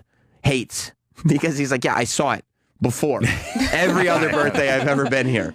Like, you guys haven't changed your shtick at all. And he hated it the first time he saw it. No. That's true. They haven't updated anything. At all. Whoa, is the egg going to go in your chef's hat this time? Didn't see that one coming. And when they chop and they throw them and you catch them in the mouth or Right. whatever they chop up. Yeah. Oh, You that's think- the best part. You think my dad is leaning back in his chair with his mouth open? No. Wait, no. Move on to the next person. And he gives those eyes where it's like, oh, okay, yeah, let's He move does. on. They know. Like, They I know. don't even try with him. No. I'll do. See, I'm there with my son, so I'll just, I don't mind it. It doesn't bother me that bad. Yeah. And he likes it, so I just sit there and I deal. You just deal play with- along. Yeah.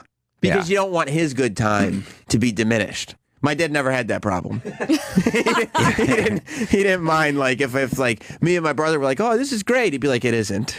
No, it is not. Well, how old was he doing that? Like, even when you were young? See, my son just turned 6, so I'm not going to be a dick. Right. At 12, he goes, Dad, let's go pick pumpkins. I'm like, why? See, like, my dad would always take me to wrestling shows.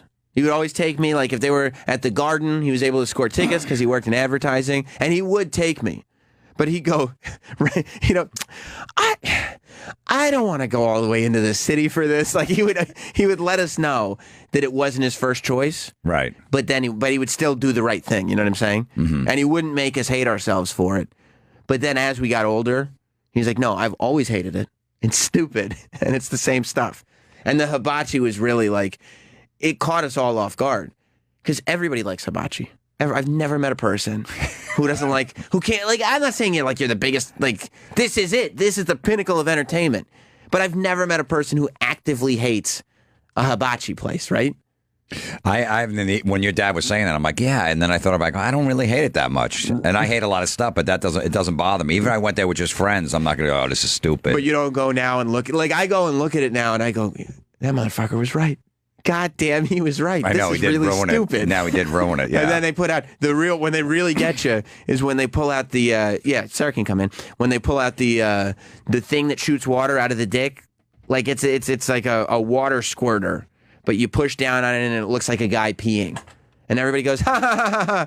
And my dad's like, I saw it. I knew never saw that I've one. never seen that one. Yeah, maybe Did it's they just update it? maybe it's just a local thing. I don't know. It's definitely not updated. Maybe they just do it at your table because they're like, he's going to like this. I could tell. Yeah. If he likes men in tights and it's still at his age, then he's probably going to like this. Let's get the water squirter out here. Sarah Colonna just stopped in. Hello, how are you? Hello, Sarah. How are you? I'm good. How are you? I'm good. We were just talking about hibachi places. Oh, I thought you were talking about dicks when I walked in. I walked in and all I heard was water squirting out of a dick, and I was like, oh. Yeah. Do you like hibachi? No. No, you don't. You don't like the whole thing, the whole process, the knives. It's just like a lot of work. Just and the watching fire it? and Yeah.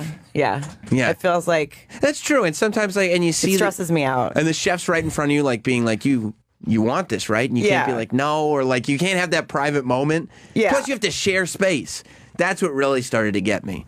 I don't know. Yeah, it's like family, almost like family dining. Right, it's but like a with, 9-person strangers. table, and they're not giving you your own table. Like, if you show up with 2 friends, they're like, oh, cool, we'll put 6 other people that you've never met here. Yeah. And the last thing you want is some, like, 6-year-old's birthday party while you and two of your buddies are just sitting there like, why'd we come to hibachi? And it also like for whatever reason, like someone just making food in front of me always it makes me uncomfortable. It does? Some reason. Yeah, I don't know why. I mean, I understand when you go to a restaurant, someone cooks your food, but for some reason, I prefer not to make them do it in front of me. Is it because like you don't want to believe like I don't need anybody serving me? Like I don't need anybody waiting on me. At least you know they didn't spit in it. That's what I was thinking. That's a good point. I like those places that have the open kitchen for some reason, for that reason. I love like a Waffle House sitting at the counter and just watching all that slop back there. Right. I love a Waffle House. Yeah. Yeah. And they cook it right there, and it's just, it's disgusting, and a lot of stuff probably fell on it, but you don't care because you're at Waffle House. You're watching them like they clean the table with just a rag that's been across every other dirty table. And they're like, all right, we're good.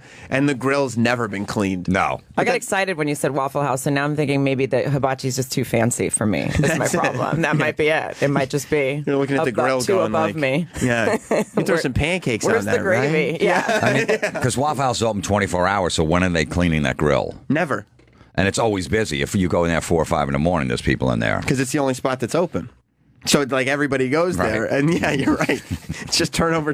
Not even on Christmas, they're still open. No, because all the deadbeats that have nothing to do on Christmas are like, fuck, at least Waffle House is there for me. There's always like a fight there. Oh yeah, Kid Rock. I feel like Kid Rock goes there. I'm sure. Haven't I heard news stories about Kid Rock at Waffle House? He had a big brawler at Waffle House. Yeah. Who'd he fight? It's the customers.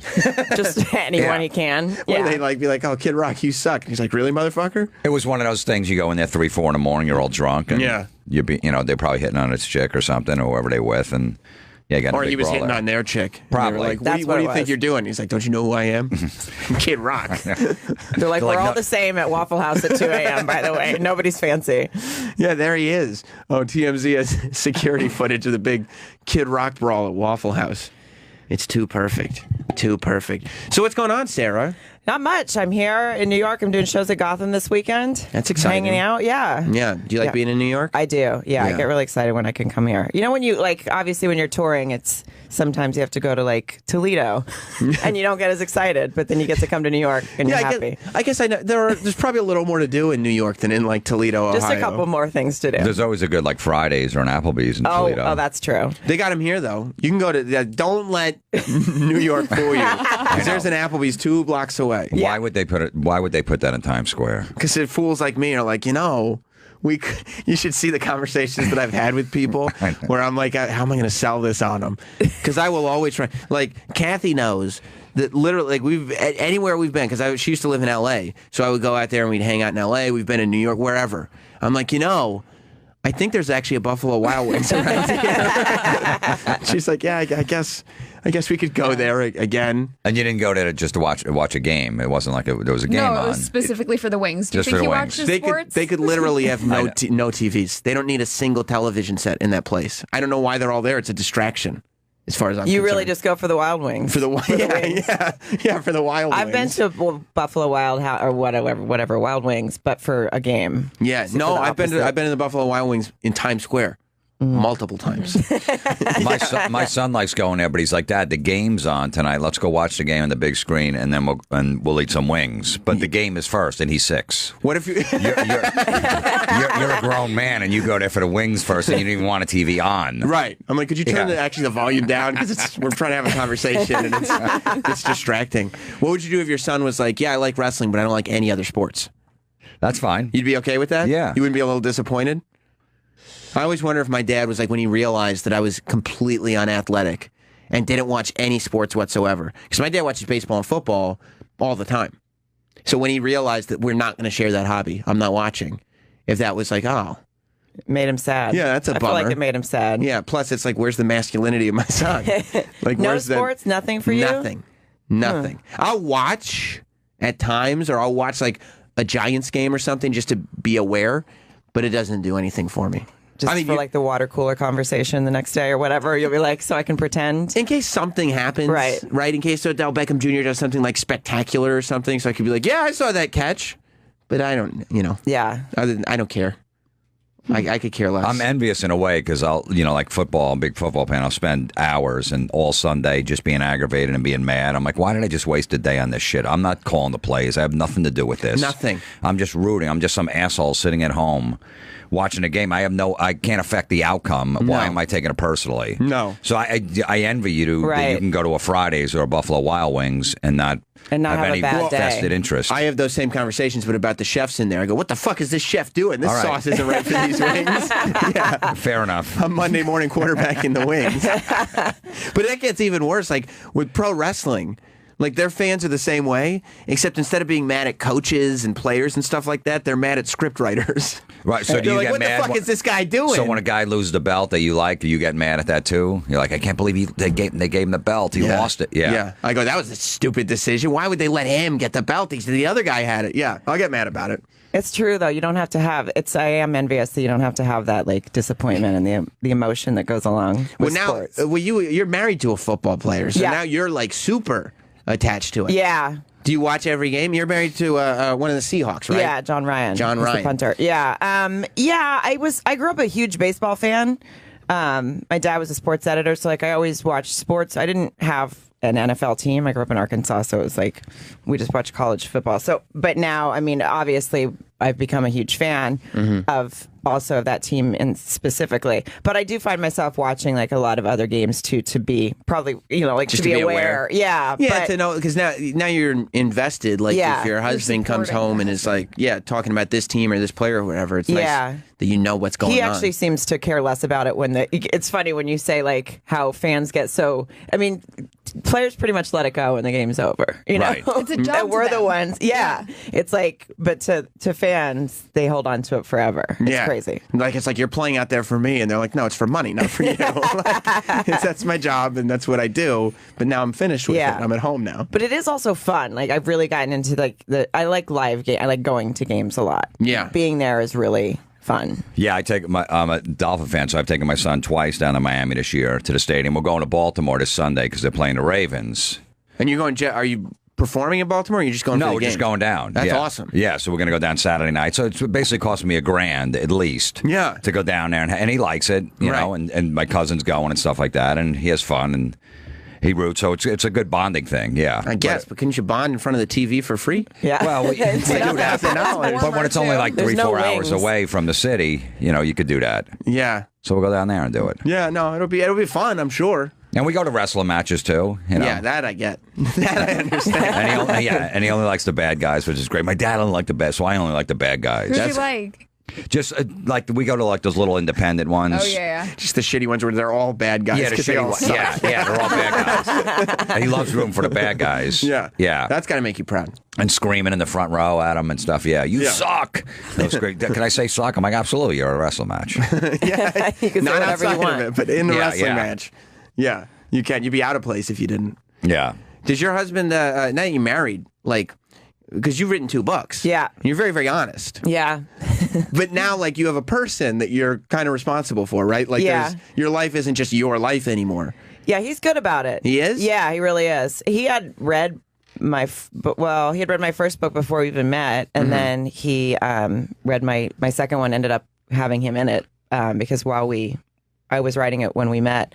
But yeah, he's good about it. He enjoys them. He thinks it's great. Like he goes to a lot of my shows in the off season and stuff. And he's really good. I wasn't sure because I've dated people in the past that have been a little, tepid about that stuff. Yeah. And it's not even necessarily about your stories with them going public. No. It's like, I don't want everybody knowing the past of the girl that I'm dating. Yeah, I would absolutely. imagine. Yeah, but mine's out there. Yeah, it's not an option anymore. So it's too late. Yeah, I was, but he's he's definitely the first person I met that just none of that stuff affected him. Was there any pressure to because now it seems like everything's on a really good track for you, right? Like it seems like your career's in a good place and you're married and everything's. Was there pressure when you started realizing I might be happy? Right. Is there pressure that, am I not going to be funny anymore? My brand is that my life is supposed to be a disaster. I can't write a book about how, hey guys, I fixed everything. Yeah, I mean, I don't know. I feel like my stories have always been just honest about being single or being whatever, but never about being sad. You know what I mean? Right. So it's always been fine that way. I was kind of concerned about like how does that change you as a performer or whatever, but it doesn't. You're still the same person. I mean, I'm 41. I didn't get married till I was 41, so I got a lot of years behind me of stories or whatever, and now I just have more. So it's actually just kind of made it better. How do you trust him on the road? Well, it's funny because football players too. I mean, I trust him just because he's. It's you just know easy. Yeah, he's an easy person to trust, and I've definitely had people in the past that were much less trustable, like trustworthy. Trustable, is that a word? Trustable, yeah. Trustable. That's a new. The word. That's a thing that I just made up. But no, it's funny too with football. Like they don't go. It's such a ridiculous. Like they're really chaperoned. They are? Yeah. Oh. They fly in, if they come, if they go East Coast or something, they'll come in on Friday night, but like really late. And then the night before, I mean, they have bed check. Nobody can get on their floors. Bed check? Oh, bed check. Oh, yeah, because they stay in a hotel, right? Yeah. So they're there and they have meetings, they'll eat and they'll have meetings in the conference room and then they basically go to bed at like 11 o'clock. 10 or 11. They even stay in the hotel on home games. They have to stay in a hotel. Just so everybody can check on them? So everyone is, they have you're meetings. Not out and being ridiculous before a game. Is that the coaches or is that like the NFL being like, well, we want to have an image of being a family friendly, whatever? I think it's the NFL, and I think some of it is a lot of the guys have kids. They can't get a good night's sleep before. Like, it's just to make sure everyone gets a good night's sleep, I think, before the game. I guess, but not they don't want to force them to have a good night's sleep. Yeah, like, basically. you must. Yeah. They don't want Russell Wilson, the quarterback of the Seahawks, going, look, I was up all night because the kid was puking and I got like an hour's sleep. Yeah. You know what I mean? So they put him in a hotel the night before and just be away from the family and just get some rest, go to bed, make sure they're not out in the town and all that stuff. Yeah, but don't you want there to still be the image of like the guy who could drink his face off the night before and fuck 3 women and then just show up? Like Lawrence Taylor used to go on fucking coke binges with prostitutes and then just show up and play the game. Yeah, I think like David Wells in baseball, I feel like they can do that more. Yeah, well, he time. Yeah, he had a hangover when he pitched a perfect game. Like, he was so drunk. And no, Lawrence Taylor used to send prostitutes to the team's hotel the night before the game and have them knock on the door. Like star players, yeah. To his teammates or to the opposite? The opposite team. That's great. Just to screw 'em distract up. them. Yeah, distract them, yeah. He should be reading the playbook instead. That's what Adrian just wrote me, that LT used to drink and do coke until 7 o'clock in the morning and then sleep in the parking lot before meetings and then go out and have 3 sacks. Like, that's the player that you want to see, the guy that can just destroy. After destroying, he destroys his life the night before, and then he just shows up on the field and is just ready. No, I remember seeing him it was a Red Lobster. I'm sure you love Red Lobster too. The biscuits are the cheese biscuits, yeah. really good, really good. But I'm not like a seafood guy, you know. So I'm just here for the biscuits. Yeah. So, but on a Saturday night, the Giants had a game the next day. I remember as a kid seeing Lawrence Taylor in a Red Lobster the night before a game, getting drunk with like 2 hot chicks that looked like strippers. And he does it in the Red Lobster. He was sitting in a Red Lobster, just down in drinks. That's what I want to know. Like, I know that like everything needs to be protected now in the NFL, but like. I want to know that there's still some place left where guys just don't give a fuck. Like, it's one if you have a family and you want to be that guy, that's fine. And you sleep in the hotel to get away from the kid, that's fine. But I want to know that there's some people that are at least allowed to make terrible decisions. I think baseball players can because they're in town for like 3 days. Yeah, they don't have that curfew or anything. They don't have the strict curfew, so they can go out after a game. They got a day game on a Saturday. It's done by 4 o'clock. Perfect. They can go out on a town. Yeah. The NFL is like, I think they just don't trust anyone because they don't even. At the Super Bowl 2 years ago, I wasn't even allowed into his. I couldn't even go to his room. Really? Yeah, you can't get on their floor. When I go to stay in the same hotel, I have to stay on a different floor. He can come down to my room until 10 o'clock when he has to go. You sure he did? It's insane. You sure he didn't make up that rule? So you're out to 10. I got to. We're fighting. He's like, look, I got a punt. I'm in the Super Bowl. I got to go. Well, can we deal with this? Why didn't we go to the movies on Friday? Yeah, she's yelling about something. He's like 9:50, 10-minute warning. 10-minute warning. Yeah. We should wrap this up because. It's really funny, though. You would think they would, especially like someone that doesn't have kids and all that stuff, you'd think it would be fine. But no, and now he's been in the NFL now for 10 years, so he's like grouchy about it. He's like, he's like, I'm trying to fucking sleep, and then some asshole comes in, an intern comes in and shines a flashlight in my face to make sure I'm in there. That's crazy. I know. But a guy comes in and checks on you like it's a 6th grade field trip. Yeah. Like we're all going to the museum and we're in D.C. for the night, but we got to. Oh, yeah. Sad. What is all the team get pizza and hang out in the hallway and stuff? Like, slumber party. Everybody's getting adjoining rooms, but you're enjoying married life. Yeah, I mean, it doesn't feel that much different from dating life, really. I mean, with just one person. With just one person, yeah. You can't. Doesn't feel any different for me. It's supposed to in a good feel, way.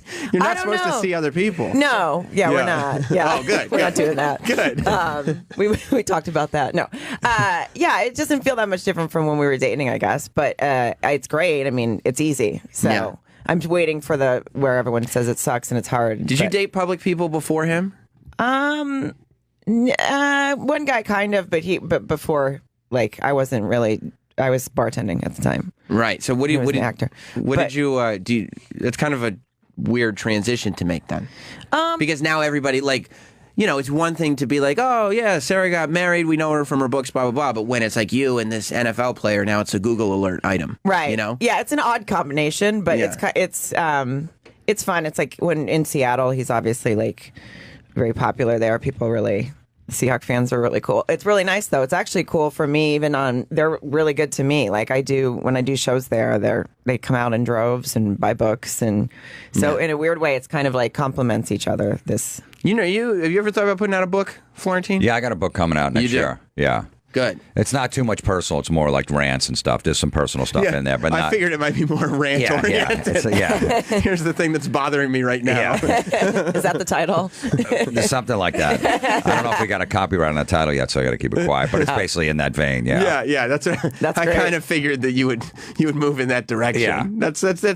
That's your brand, right? Exactly. Yeah. Do you like it? Are you enjoying it? Writing it? No. No. No. It's the worst thing ever. That's chapter it's a lot 1 of work. For like 3 years. I've been doing you it. all want to read this fucking book. I got to sit here and write every word. Oh, yeah, it's tough. You don't like it. No. Well, can't you just like give somebody like a subscription to your podcast and just like transcribe these? That's what we're doing basically. But then they change it. Then I got to go back and change it, and then they make it unfunny or whatever. And then I got to go make it back funny again. Yeah. It's a Here, pain we were in the thinking ass. like we left all the complaints in, but we took out the jokes. Right? No, that's not gonna. That's not going to work. That's what the pain in the ass is, just going back and forth with the editing. Yeah, pretty much. Is that what you had to do too? Yeah. When you send it to your editor, and the first one was like every chapter I would send, and that's how that editor worked. Like I would send it to them, and then they send it back. But my second one was just I wrote the whole thing and then turned it in, and that was easier, I found, but I was also like panicked because I thought, well, I don't have any feedback all along. Right. So what if this is just a big pile of shit that I'm turning in, you know? You had no faith, even though you'd already done one successfully. Yeah, no, I don't have It was a any faith. bestseller and everything. Yeah. You're like, I still have no idea what I'm doing. Absolutely. That's exactly how I felt. Yeah. No, it was. I found that the process was easier to write it, but then when I turned it in, I was just like, is anyone gonna, is this okay? Well, that's got to be the most difficult part, like, to come to terms with the fact that your stories are interesting enough. Because I've tried to sit down and write and been like, nobody wants to hear this because nobody cares about me.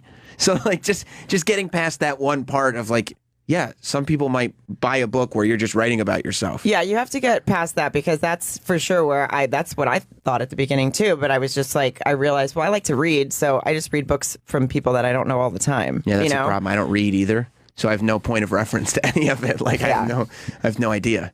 But yeah, but you'll find that people want to. If you have stories to tell, everyone can relate to stuff or things to complain about. Or things You mean to complain The Rock hasn't come out with a book that you haven't read? I did read The Rock's book. So there you go.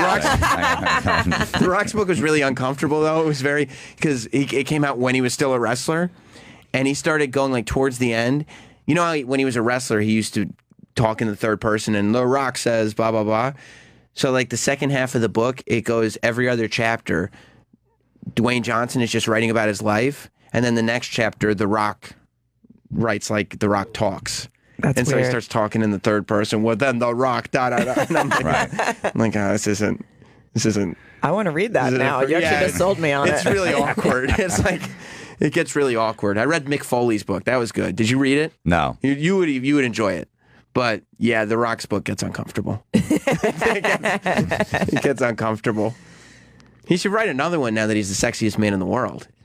And isn't he the highest paid actor now in Hollywood? Yeah, he's the highest paid actor. He's the Does he sexiest. have time though to write a book? Oh, he wouldn't actually write it. He just get some guy. Like The Rock's in that league where you could just get a guy to write it. You just write it, yeah. And then you just put your name on it, and that's fine. And that's all set up. Yeah, now he's on the still cover. Be in the third person though. Yeah, it would still be The Rock says and everything. Okay. He's on the cover of Sports Illustrated, and he's not an athlete. He's on that show Ballers. Oh, right. But he has nothing to do with sports. He's not even a wrestler anymore. Yeah. They're just like, hey, any magazine that The Rock's on will sell. I didn't know Sports Illustrated was still out. I guess so, yeah. I didn't know any magazine was still out. Like, the idea of going out and buying a magazine is very, very, very sort of like, who does that? I'll get an Us Weekly at the airport. Will you? Yeah. Yeah. Just to, flip through on the plane. I guess so, but now planes have Wi-Fi, so you could just go Perez Hilton's website. That's like, it true. wouldn't. It wouldn't. Oh, the Sports Illustrated article is talking about how football influenced his career. I think whatever magazine wants to put him on the cover, that influenced his career. Yeah, he'll be on the cooking, how cooking influenced his. Right. You know. Because I like to win in the kitchen, and I like to win on the field, and I like to win at life. And it's like it's all just metaphors, so he can sneak on whatever magazine cover he can get on. Oh my God, I don't think The Rock would want to go to Applebee's. I bet he would. You think so? Mm-hmm. You don't think he likes to show at a hibachi? He loves that. The Rock loves that. Yeah, He'll but go The to a Rock, pancake house. The Rock is A stack of pancakes. Yeah, that's he does good. love eating pancakes. Oh, yeah, well, he's a big guy. He needs carbs. Yeah, he needs to carbo load. Yeah. But The Rock is like the type of guy that would just stand up and decide to take over the hibachi grill. Like, he'd push the chef aside. He needs to be the center of attention. He'd push the chef aside and decide that he could do it better. And then what would drive everybody crazy is he would do it better. Yeah, I would. Do you think they'd give him his own table? Of course. They would give him whatever he wanted. He doesn't have to sit with the 6-year-old.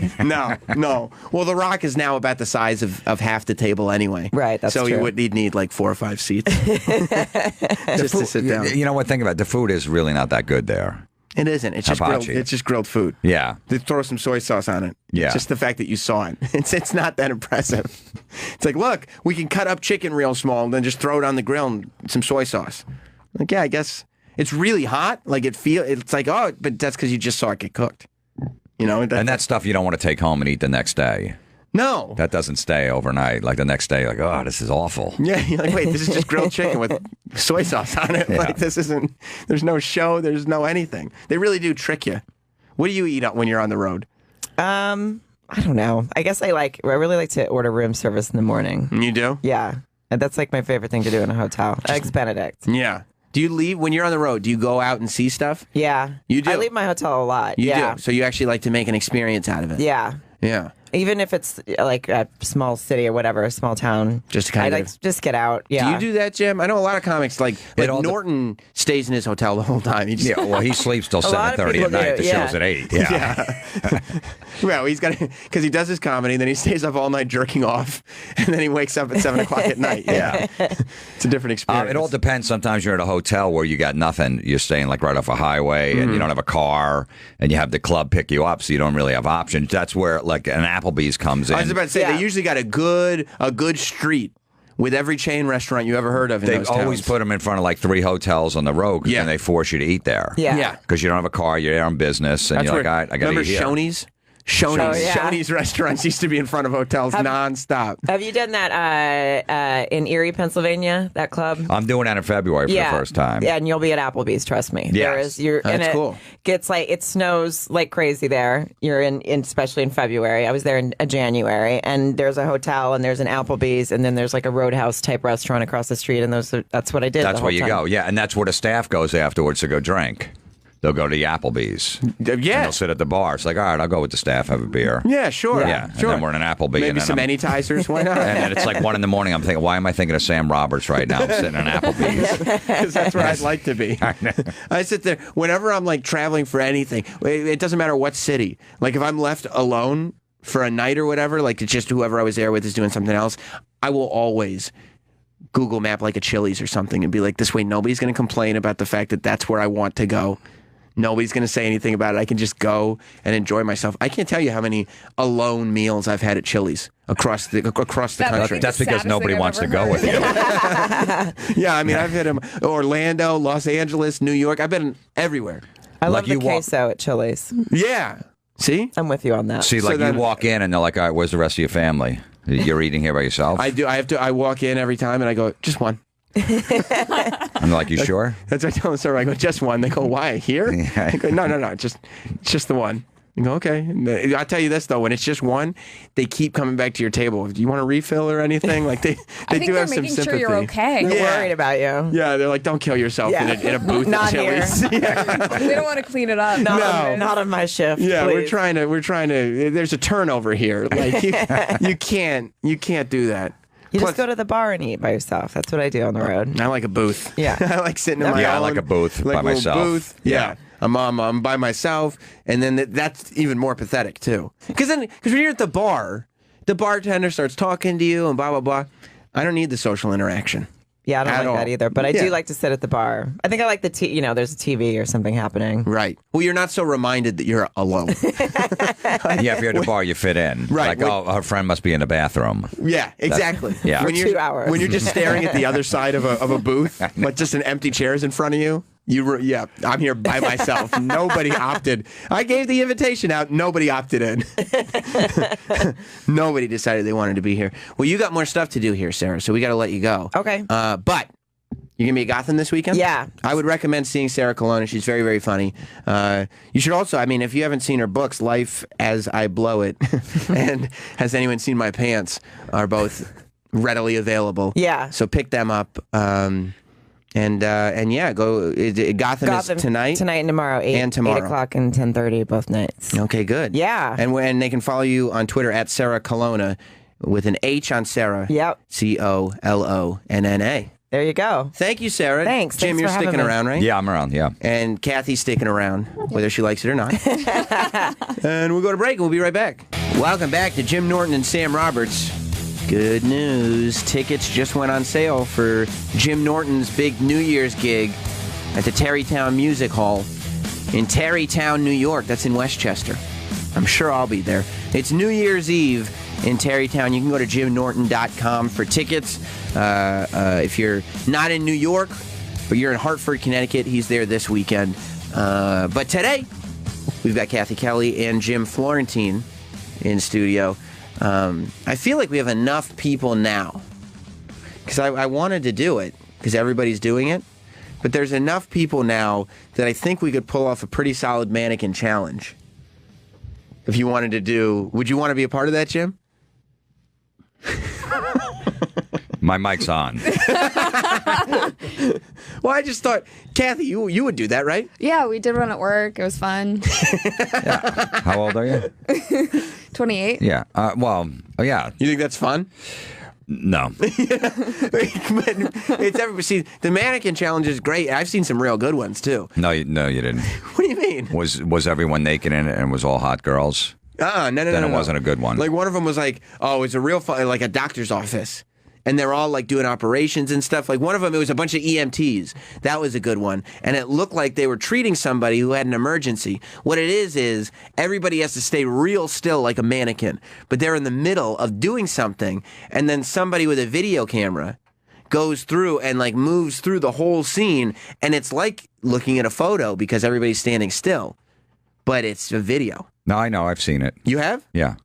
So why wouldn't you want to do it with us? Because I saw it. Like I'll go like this, like, You can and see keep how that it looks angry like. face. Like, yeah, you could be the angry guy. That's so fun.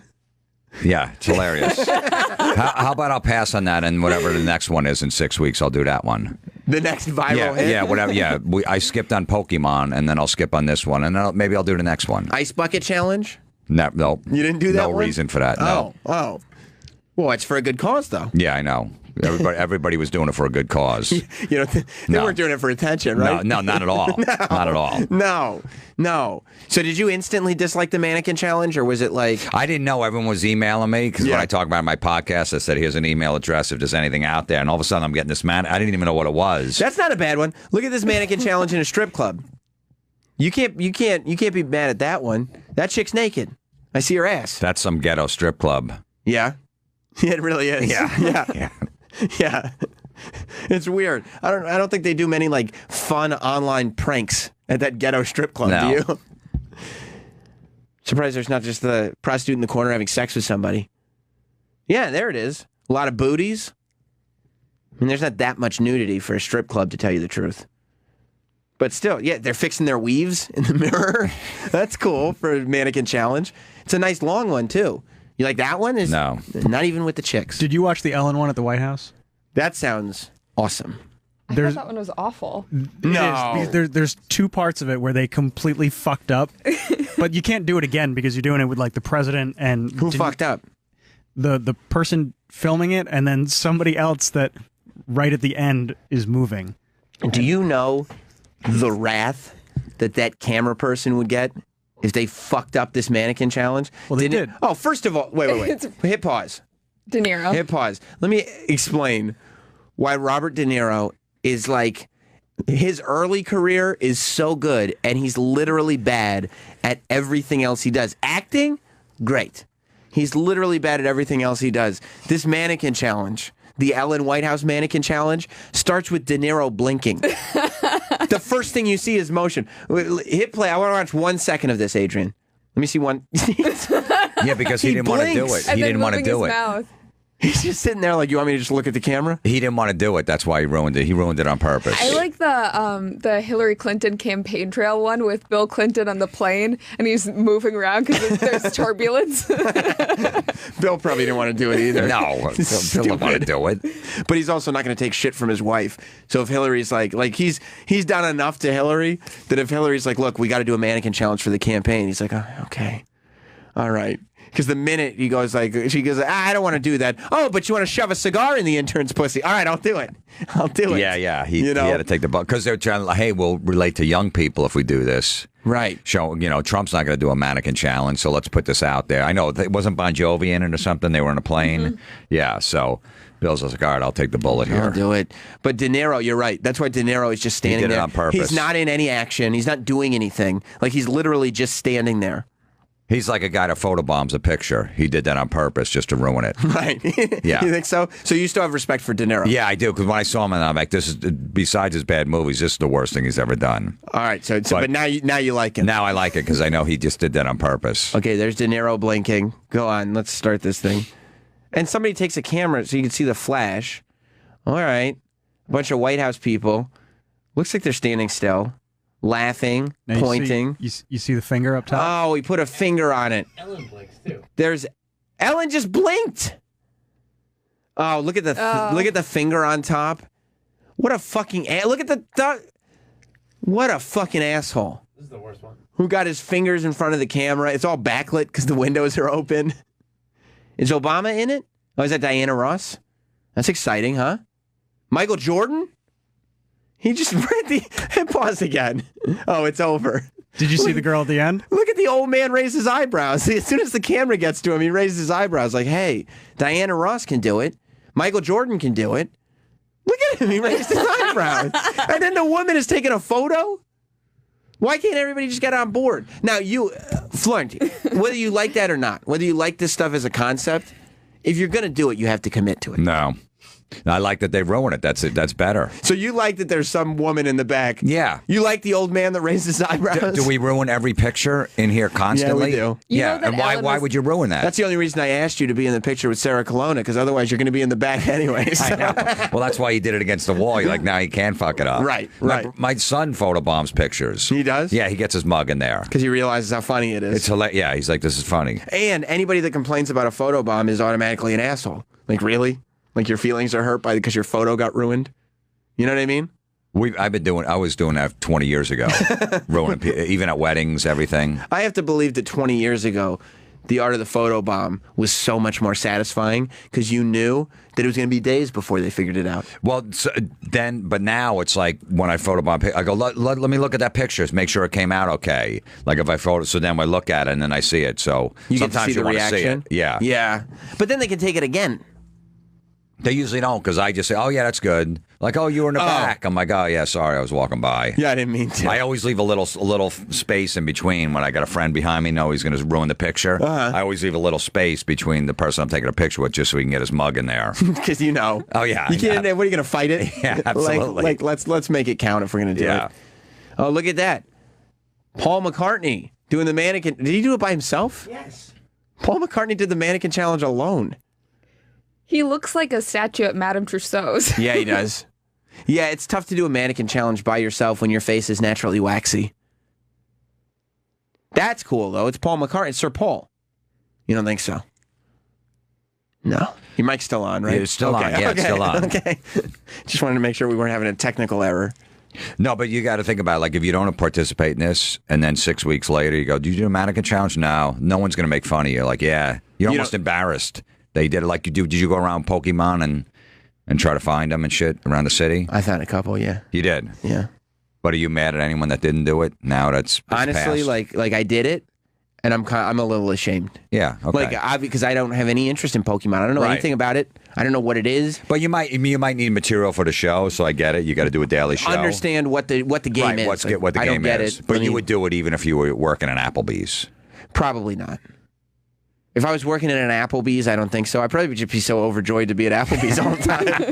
I'd be like, I get to eat good in the neighborhood every day. Are you kidding me? What do I need Pokemon for? No, it probably is just I feel like I need to be aware of stuff when I'm doing a radio show. Because I only played it. I played it for a week, like just walking around doing it, and then I got bored and stopped. You know, and I didn't know what any of the Pokemons were. I didn't accomplish anything. Right. You know, I was a big fan of the Pokemon game. The girl you're sitting next to. That's okay, though. She was like a high level. Isn't it interesting? My theory is like anyone under 30, I have no problem with it. Perfect. Oh, fuck. Yeah. Yeah, because she's 20. Like under 30, no problem with it. But then at some point, you got to go, what am I doing? I also think when you're a hot chick, you can get away with a lot of this Absolutely. stuff. Yeah, you can, can't you? Yeah. Like Cathy can pretty much get away with. Cathy, you can smother ketchup all over her shit, no problem. I love ketchup. It's great, right? I'm sorry. What do you put ketchup on? Like fries, All right.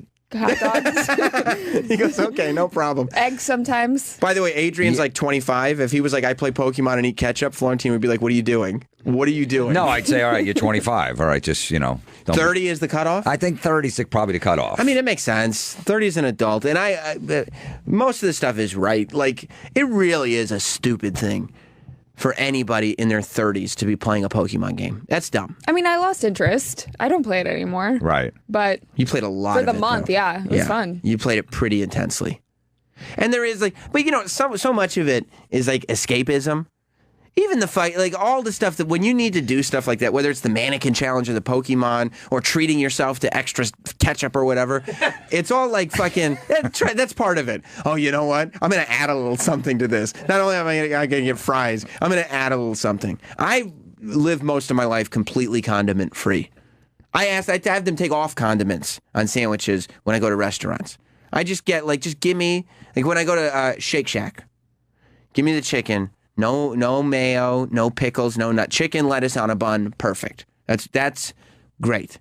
Because it's just sustenance. It's just food. It's not like, it's all to me escapism. You need to fill yourself with something that's going to not remind you that your life is miserable. I mean, Pokemon wasn't escapism for me. Condiments. It was like just the competitiveness coming out of like, I want to be the best at it, even though it's a stupid game. There's but the whole reason that you want to do it is to be like, let me just, I'm going in, because when you're obsessed with winning a Pokemon game, it takes you away from what you're doing. You know what I mean? I think most people, not you though, because you like host for WWE.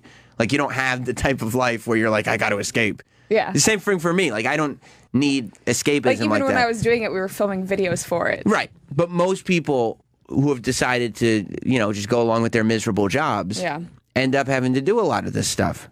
That's why a lot of the mannequin challenge people are not generally happy people. Yeah, it's usually in an office setting. Exactly. Yeah. And it's fucking casual Friday. Yeah, and It's like casual an email Friday. gets sent out. Hey, we're doing a mannequin challenge on Friday at lunchtime. You know Everyone what? Get ready. You know why you're right? They did it here. They did a mannequin challenge here. That's it, yeah. And if you look at who's in, I love everybody. If you look at the mannequin challenge video here, it's not the on-air personalities that are having a good time. It's the fucking desk workers. They went office to office asking if we wanted to do it. Are you in it? No. Yeah, I noticed none of my guys are in the mannequin challenge. No. Adrian, are you in the mannequin challenge video? No, I'm not. Why? You didn't get offered? No, I was doing work. I was busy. It was like noon, and I'm trying to like walk out of the office, and they're too busy filming their stupid video. Yeah, we weren't allowed to walk around. They're like, no, we're filming. Like, it was this big important thing. It takes much longer to coordinate than you would think, too. Just Yeah, like and then they tell did it people twice. to stay still. Yeah. D-Bag didn't even do the mannequin challenge video. D-Bag, did you do I the would assume mannequin because D-Bag does have a D-Bag has a deep-seated need to be accepted. He wanted to. We wouldn't let him. Is that right? Yeah. D-Bag. D-Bag. Where is he? He's kind of just ignoring you. Now he's coming around. He's trotting over because he doesn't like being in the barrel. He throws up on himself when he's in there.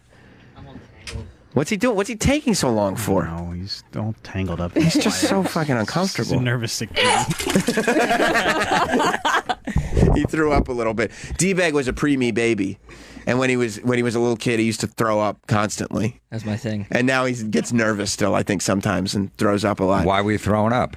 I don't know. It's just part of being a sick preemie, I guess. I would just like projectile vomit all over the place. To what age? Just like infancy. I don't believe that for a second. I'm 25. All right, so till 20. Okay, till 25. Yeah, he was the kid that, like, every bus ride after he would take the bus to school, and he would get off the bus and throw up on himself. God damn, the bus monitor had to wear cheap shoes to work because D-Bag would puke on him every morning. I don't remember all this. Yeah, I'm sure it happened. So you wanted to be in the, you wanted to be honest. You know, always be honest. Because trust me, if you lie to me, it's going to get much worse. You wanted to be in the mannequin challenge video a little bit? It's fun. The way that Adrian said it was that I was all excited. No. I didn't ask. I said, did you kind of want to be in it? Because it's fun. I turned to him and I said, do you want to do this? And he said, no, it's stupid. And I said, yeah, it's stupid. And then I turned back. It wasn't like I was like, I want to do this so badly. Yeah, you're right. He was waiting for He wanted to be in it. Adrian's response. He wanted to be in it, and then his younger big brother, Adrian. I didn't really know what it was, to be honest. I'm not even joking. I wasn't familiar with it at the time. So did you didn't do it, or you did do it? Adrian peer pressured him into not Was it doing because you were afraid you were going to puke on someone? Yeah. Imagine they were doing the mannequin challenge. I was just vomiting all over myself. That would go viral. He's so nervous. He's so nervous that he's going to move that he just throws up. Gotta stay still. Nobody's going to think I'm cool if I don't stay still. How many months early were you born? Because my son was born like 5 weeks early. He's 6. He hasn't thrown up yet. He drank a shot of Jaeger the other day by mistake, and he didn't throw up. And he's fine. Yeah. I think it was only like a month, but I was like less than 5 pounds when I was born. Yeah, so my son was like 6 pounds. So your son was actually born a month premature to him, because a month is 4 weeks. Your son was born 5 weeks, you said. I think it was 5 weeks, yeah. And he keeps his food down? Yeah. He hasn't thrown up once. Not at all? No, he had a stomach virus and he kept everything down. It's Wow, weird. that's Yeah. Good for him. It's incredible. Yeah. And he ate all kinds of shit when he's All a baby, kinds of- right? yeah, whatever he want, yeah. And even like, so he's sitting there in the incubator, and they're like, do you need to throw up? And he's just shaking his head? No. No, I'm fine. Keep my food down. Yeah, I prefer the projectile vomiting to the keeping the food down, I guess. Well, I bet D-Bag was a little bit of a weaker baby. You know? I didn't have those Florentine bones. Yeah, you didn't. It's weird that you threw up then, because I guess it's not just a preemie thing. It's a D-Bag thing. Did you get when you saw the mannequin challenge video, the Sirius XM one, were you kind of like... I haven't seen it yet. You know you weren't in it. He didn't want to watch because he'd get sad. He was like, I wasn't included. Oh, nuts. Be honest. You kind of were like, yeah, we should do this. I really didn't care either way, but I was like, hey, do you want to do this? And he said no. Should we do this? Do you want to do this, Adrian? You want to do this like now? And what did you say, Adrian? No. He said no, it's dumb. Let's see the Sirius XM mannequin challenge. Let's see it. D-Bag, don't look. You'll get upset and throw up. D-Bag really just wants to be included. I love D-Bag. He's the soul of everybody around here. You know what I mean? He's got all that optimism. Nervous poops. Nervous. He does. He nervous shits, too. There it is. He does. Yes, he does. I'm just annoyed that 3,000 people have watched this. Look at that. That's celebrities, though. They got New Kids on the Block, Boys to Men, and Jenny McCarthy in there. That's not bad. They got all the audience to stand still, too. Oh, how annoyed. And Paula Abdul, well, here you go. Yep, this is the one we skipped out. You did? You decided not to do that one? There's just in my office. Yeah, this is like the fun thing. Like everybody got to go home and be like, "Oh, it was actually a pretty fun day at the office. We did a mannequin challenge today. It's pretty great."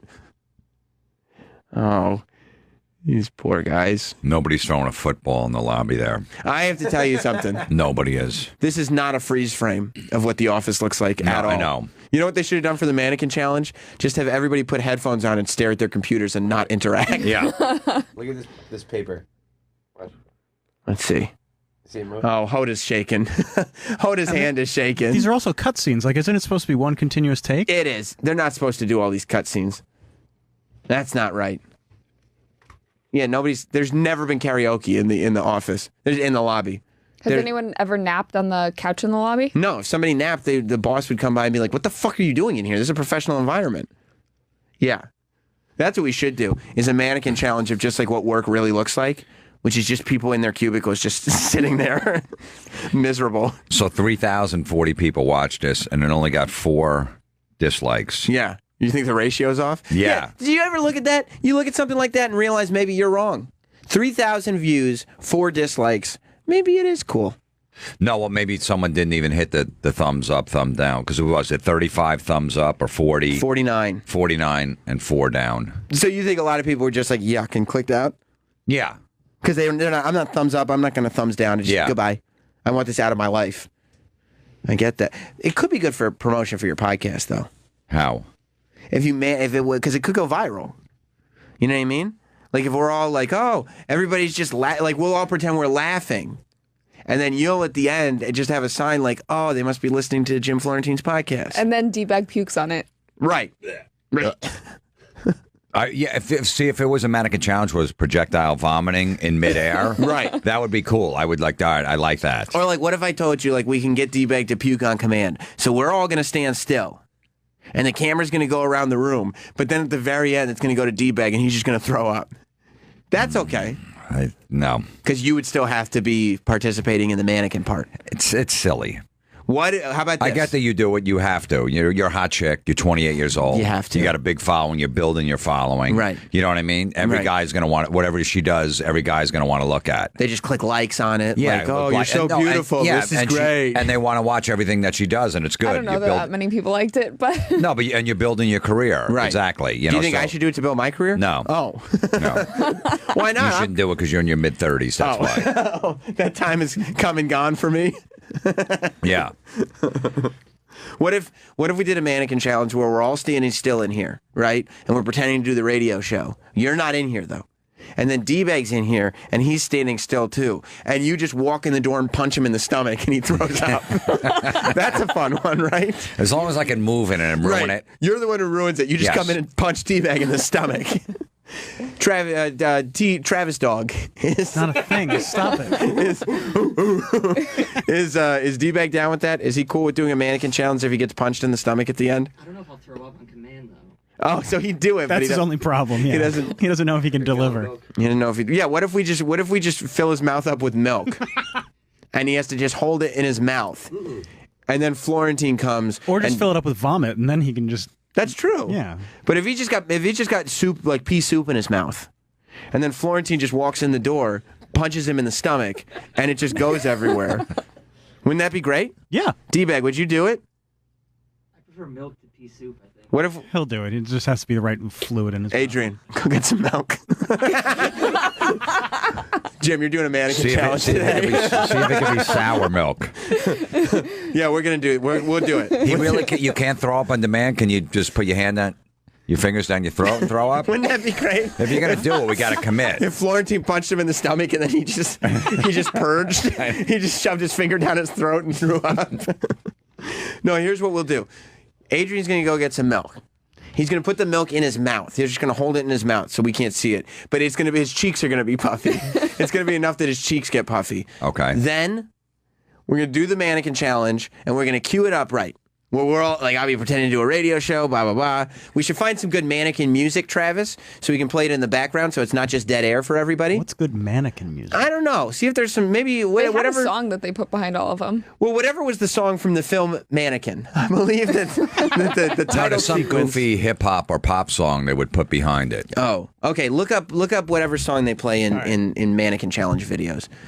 Okay. And then, do we know, Troy, what song they play in mannequin videos? Yeah, it's the Black Beatles. Black Beatles. Yeah. Oh, that's why Paul McCartney did it. Yes. Okay. What's it called? Mannequin or something? It's called Black Beatles. The band's Ray Shremmerd. Okay. Black Beatles. Travis, that's the one we need. You think this is a good idea? Yeah, I think it's a great idea. Do you want to be in it? Of course. Okay, all right. So then you'll have to hang out here. I think there's we got to find that. I think there's a certain point in the song where then it clicks in. We can always do that in post, though. Yes. So we'll just play that for the audience to hear it so they know what we're doing so it's not just dead air. We're going to have D-Bag fill his mouth up with milk so his cheeks are puffy. And then we'll figure out how you'll know it's your cue. Maybe we'll open the curtains and you'll be able to see the camera, and then you'll just walk in the room and punch D-Bag in the stomach. And then D-Bag will spit his milk everywhere. All right. That sounds good, right? Yeah, see, I'll participate in that. Well, I think we found the alternative to the milk challenge. Perfect. Half and half. Half and half. Great. Great. They were out of milk. Now, you're going to need to put out some newspapers on the floor. We'll do it in here. But put out two newspapers because we can't make a mess on the floor. Because they'll get pissed if we do that. So don't make a mess. Did you set up the garbage can or? No, because I want it to come out of his mouth. Or should we have trash bags down? Yeah, it needs to go all over the place. Okay, yeah, get some trash bags. Yeah, hot dog. Yep. Get some trash bags. You know there? And open them up. And if you don't find a mess, So we can, so we can mat the whole floor down. Cathy, you're a social media celebrity. You're the host of all the WWE's social media. This has a good chance of going viral, doesn't it? Oh, 100%. I think so too. Not late at all on the.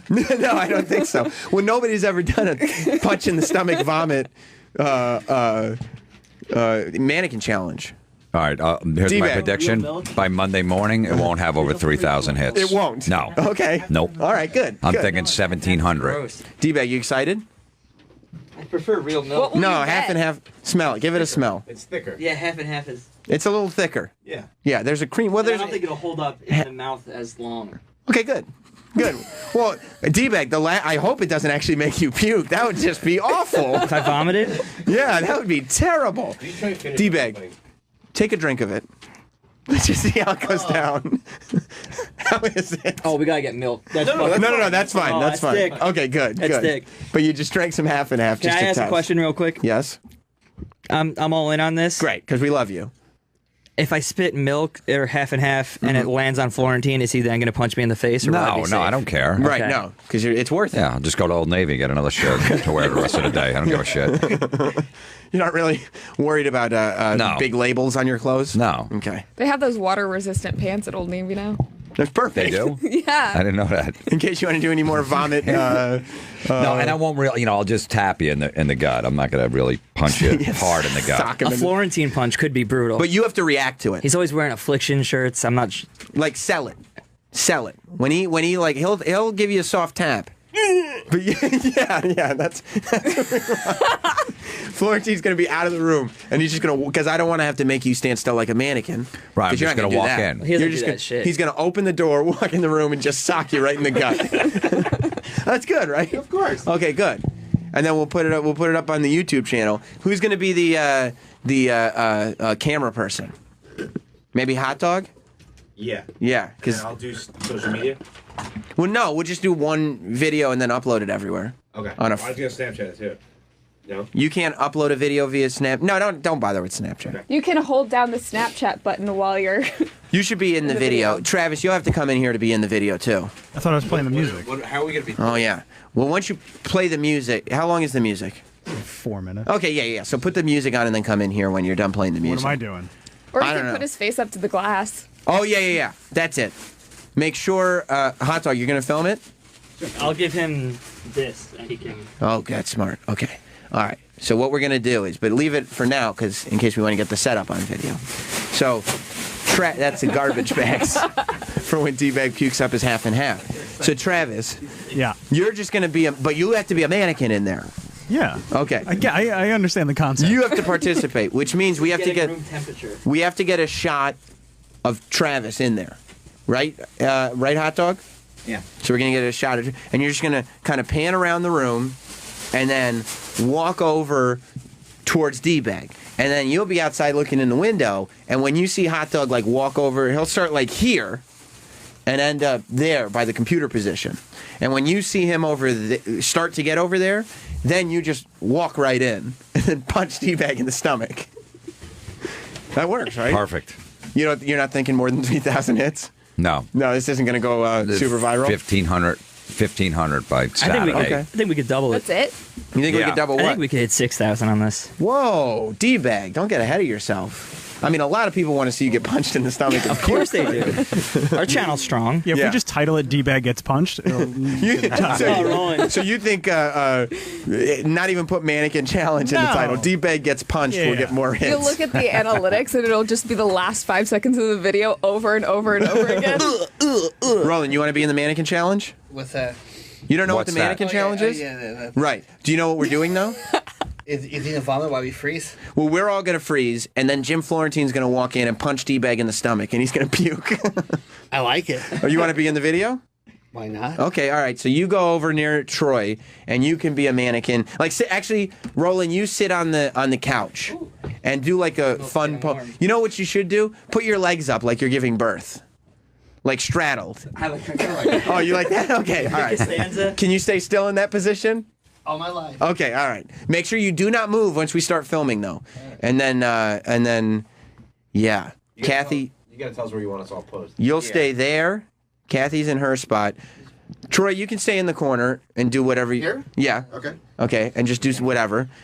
Florentine, you'll be outside, and then you're going to punch D-Bag in the stomach. Now, is it going to go on everyone over here? Because he's going to do it right here. It might. All right. D-Bag, try to get it on the floor. You know what? I mean, you don't even need to like it doesn't need to spray everywhere. Like if you just like if you just go No, you know it's got to spray everywhere. You think That's so? what's going to look good. Yeah. Yeah. Just drop it on the floor. You know what I mean? How much can you keep in So your whatever mouth? happens in the moment is what's going to happen. What's the most that you can We could always do it twice. That's true. We could do it twice. Yeah. All the. Let's do a test run with just the vomit part, just so I can see what it looks like. D-Bag, fill your mouth up with I don't want to do this twice. half and half. We just do it one take here. We're not doing it one take, so we're not. This isn't a take. This is a rehearsal. So we do need a rehearsal.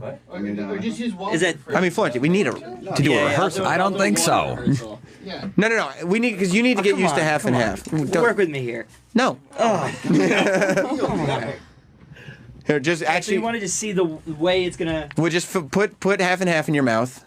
Am I getting punched right now? Or no? No, just put half and half in your mouth. Stand here. And then spray this way. Put half and half in your mouth. Maybe the test run goes in the garbage can. D-Bag, put half and half in your mouth. Yeah, that's good. Okay. All right. Okay, Now you can do more. swallow it. Swallow it. Yeah. Yeah. Swallow. Okay, we're ready. We're ready to go. See, he wouldn't be a good gay guy. No, he didn't want to. That's very reluctant. Yeah, and that was only half and half. I just wanted him to swallow a mouthful of half and half. It wasn't even that much. All right, we're gonna try. Okay, we'll do it because you wanted to do it in one take. So I just remembered that after you had the mouthful, so that's why I made you swallow it. So now we can do it in one take. Okay. You gotta get a lot more though. Yeah, you got to Actually, fill really up. Everyone gets in formation. I'll go on. You got to get do it fill up big I'll fucking and make it spray it all over the place. Big cheese. Okay. But you're cleaning it up too. No. What do you mean no? No. So who's gonna clean it up? Adrian. You and Adrian together, maybe. Good team effort. You're on cleanup duty. Yeah, and Hot Dog will help you. All right. Sam, Yeah. how much do you want to bet? Hang that on, Hot Dog screws go up? ahead. How much do you want to bet that Hot Dog screws up the angles? I would bet a lot of money that he will. He's gonna mess this up. Oh, don't say that. Are you ready to do this, Hot Dog? So you guys all gonna stay right there? You want me to do it like this? Well, how many mannequin challenges? Who's gonna tell Florentine to come in the door? Like I'll turn What? right here, and then. No. You're not. Oh yeah. Where does he want to film it from? So start there. To get D-Bag, though, the shot, the money shot. Start there, and then walk around and get in front of D-Bag, and that's what you do. Am I planting right here? Yep. And then when you see, He's going to be right there. Is that where he's going to Yep. shoot it? So now, if it comes at him, if it sprays all over him, he can't move, right? You don't he want him needs to moving get the the camera. shot. He needs to get the shot You can signal. You can signal Jim. because I won't be on camera anymore. Yeah. Like when I get to Adrian and like. I'll be looking out the window. I'll see Yeah, where, so you'll see when when he's he over here. passes. I'll walk in and do Yeah, it. that's fine. That's fine. Okay. All right. Should we give this a whirl? Do we all kind of know? Are we all comfortable? Jim, are you comfortable? Yeah. Okay. Let me move this. Hot Dog, are you comfortable? Yeah. Okay. D-Bag, I know you're comfortable. Oh, I'm ecstatic. Okay, that's good. I like Adrian. I like your spot. Troy, you're going to be standing there. Travis, you figured out what you're doing? Yeah, I'm playing the music and then I'm just gonna stare. Okay, great. Is D-Bag doing this with a shirt on? D-Bag. Travis just raised a great question. What's that? Are you going to do this with your shirt on? Yes. Nice try, Trav. Okay, we'll do it with the shirt on. Yeah. Okay. But it was a great question. What about his pants? No clothes are gonna stay on. But let's at least tilt the hat sideways. Why? No, sideways, not backwards. That? Yeah. Just to look like an asshole a little bit more. Yeah, I think that looks cool. No, frontwards. Just wear it frontwards. Yeah, you know what? You're gonna look like enough of an asshole when all that half and half comes Well, out. I'll Okay. put it backwards. Okay, that's That way I fine. don't That's fine. That's fine. Okay. So All right. Sam, I'm going to come in like this and he's standing right down here. Right. You can get the shot here. Yeah, exactly. Yeah. That's perfect. Okay. And what position am I going to be in? Do I it. have the mannequin, right? Yeah, you can do whatever you want. You're looking straight like this because you want to. Because the money's gonna come in when you spit your half and half everywhere. Okay. Yeah. And then we unfreeze when he's hit. Well, once he's hit, it's just going to be a shot on him. I mean, no, we don't have to. Actually, yeah, we shouldn't even react. Everyone stays for. Just be silent, because the shot will just be on them. So even if you just don't laugh, okay, just be silent. And then you can go around the room again, but everyone just silent like nobody gave a shit that did it. That if you, yeah, no, I no, there's no way people are keeping a straight face. Do not go back around the room, because everybody will be fucking out of it. So just. I mean, you can keep filming, and I guess we can cut it. I but think go back around the room and then just cut it. do not make a sound. Okay, that's the one thing. Just don't talk. Remember, keep on the curb. That's right. And very comfortable, by the way. And in the meantime, everybody just stay still. Okay, is everybody good? Any questions? All right. Okay, that's good, Cathy. I like that. Cathy in selfie position. Okay. I'm gonna start from here and go to you. Yeah. Okay. Yeah. You starting the music, Travis? Less than you. Okay, are we all ready? You gotta get the chicken though. All right. Yeah, we're not starting now, D-bag. What?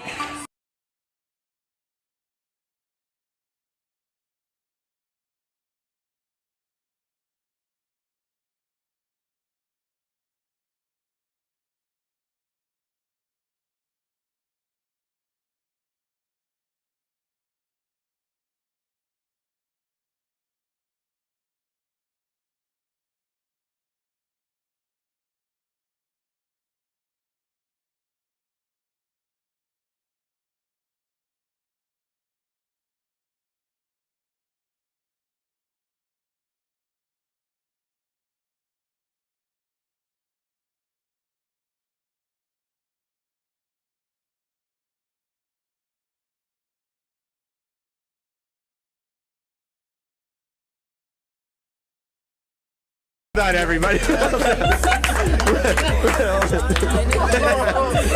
Everybody did such a great job. Spectacular job, everybody.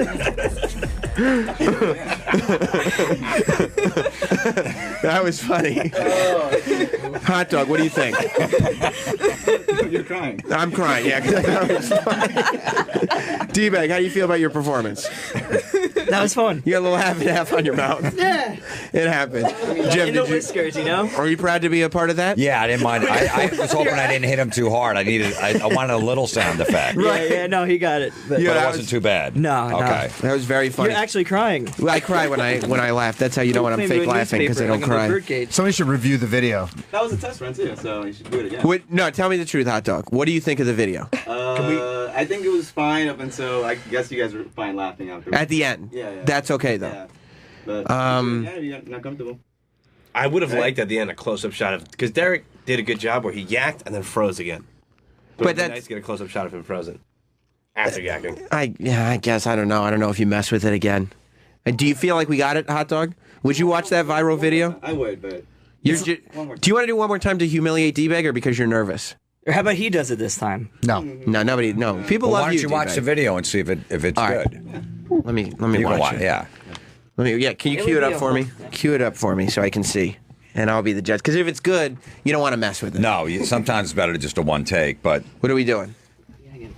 I want to see it right now. Right now, while we have time to do it again, if need be, because we may have a viral phenomenon on our hands. So stupid. What do you think was better, that one or Sirius XM's? what kind of question is that? He gets punched in the stomach. Isn't that great for like a culture where you're not really supposed to pick on people anymore? Right. Just a big man comes in and punches this little kid in the stomach. Because D-Bag's got like a very kind of young and impish vibe Right, about there might him. be something wrong with him. Like, is there? And you're like, you have more of a masculine, like, dude vibe about you, you know? Like if this were high school, like, you would punch D-Bag in the stomach. Yeah. That's the vibe. Right, that's, yeah. Yeah. Okay. We're going to queue it up in D-Bag's laptop so we can make sure that we did it right. Because, yeah, I'd really like to close. I'm sad that Norton wasn't here for it, though. He would have enjoyed that. Yeah, we'll dedicate it to Jim Norton. Yeah, he would have definitely liked that. It would have been nice if we still had that Jim Norton cardboard cutout, because we could have put it in the background. Yeah. Are you fast forwarding it to the point, D-Bag? Yeah, let me see it when you get there. I trust your judgment, but one guy was walking in the hallway and he was looking in like, what the fuck is going on? As he's drinking a half and half, he's standing next to me. He's like, what the fuck is... And it's like, bro, you haven't heard of Mannequin Challenge? Like, where are you at? What are we thinking? It's like freezing home. Freezing? Yeah, it's a mannequin challenge. Good point, Adrian. It is the Mannequin Challenge. I love that. How's it? But it looked like he kept... Oh, there's half and half on the ottoman. That's going to take some cleaning. You didn't get any... spittle on you though, Adrian? Let me see it. This isn't a fucking movie for you guys. Go back to the beginning. Go back, D-Bag. Okay. Clear the fucking cake out of your ears. Go back to the beginning. He's just watching it like for himself. What is a cake? He's drunk off half and half. Yeah, I know. Okay, all right. That's it. Doesn't matter. I'm taking a look at it. I think, based on your guys' reaction, it looked like it was going pretty good. You know, based on those guys laughing. And Hot Dog, have you used a video camera before, right? Yeah, here and there. Okay, that doesn't give me any confidence at all. Only for Fuck videos? Yeah. Oh, yeah. We watched Only sex tapes. Hot Dog did have a sex tape on his phone for a while. Remember that? Oh, Yeah. Watch his battery's about to die. Oh, man. Everybody just stay still. Okay, is everybody good? Any questions? Okay. No, we're starting, yeah. Oh, good. Smart, D-Bag. He brought the brightness down to save the battery. I like that. Okay. I'm going to start it from here. I can go to you. And we'll, yeah. You starting the... We'll figure this out. We'll post it right away. If it works. If it's a one-take Timmy. This is great radio We're listening to going. it back. I know. Well, I mean, it's better radio than actually have. I hate to tell you, but us standing still wasn't exactly amazing audio either. But we do have to find. People want to know if this video is going to work. Like this is the saga. Here we go. Okay, that's good. I look like a mannequin. Oh yeah. Oh look at the Trav dog in there. He's looking like a mannequin. Cathy and Troy look like mannequins. Roland's awesome. Roland is the MVP. There's D-Bag. Yep. He doesn't.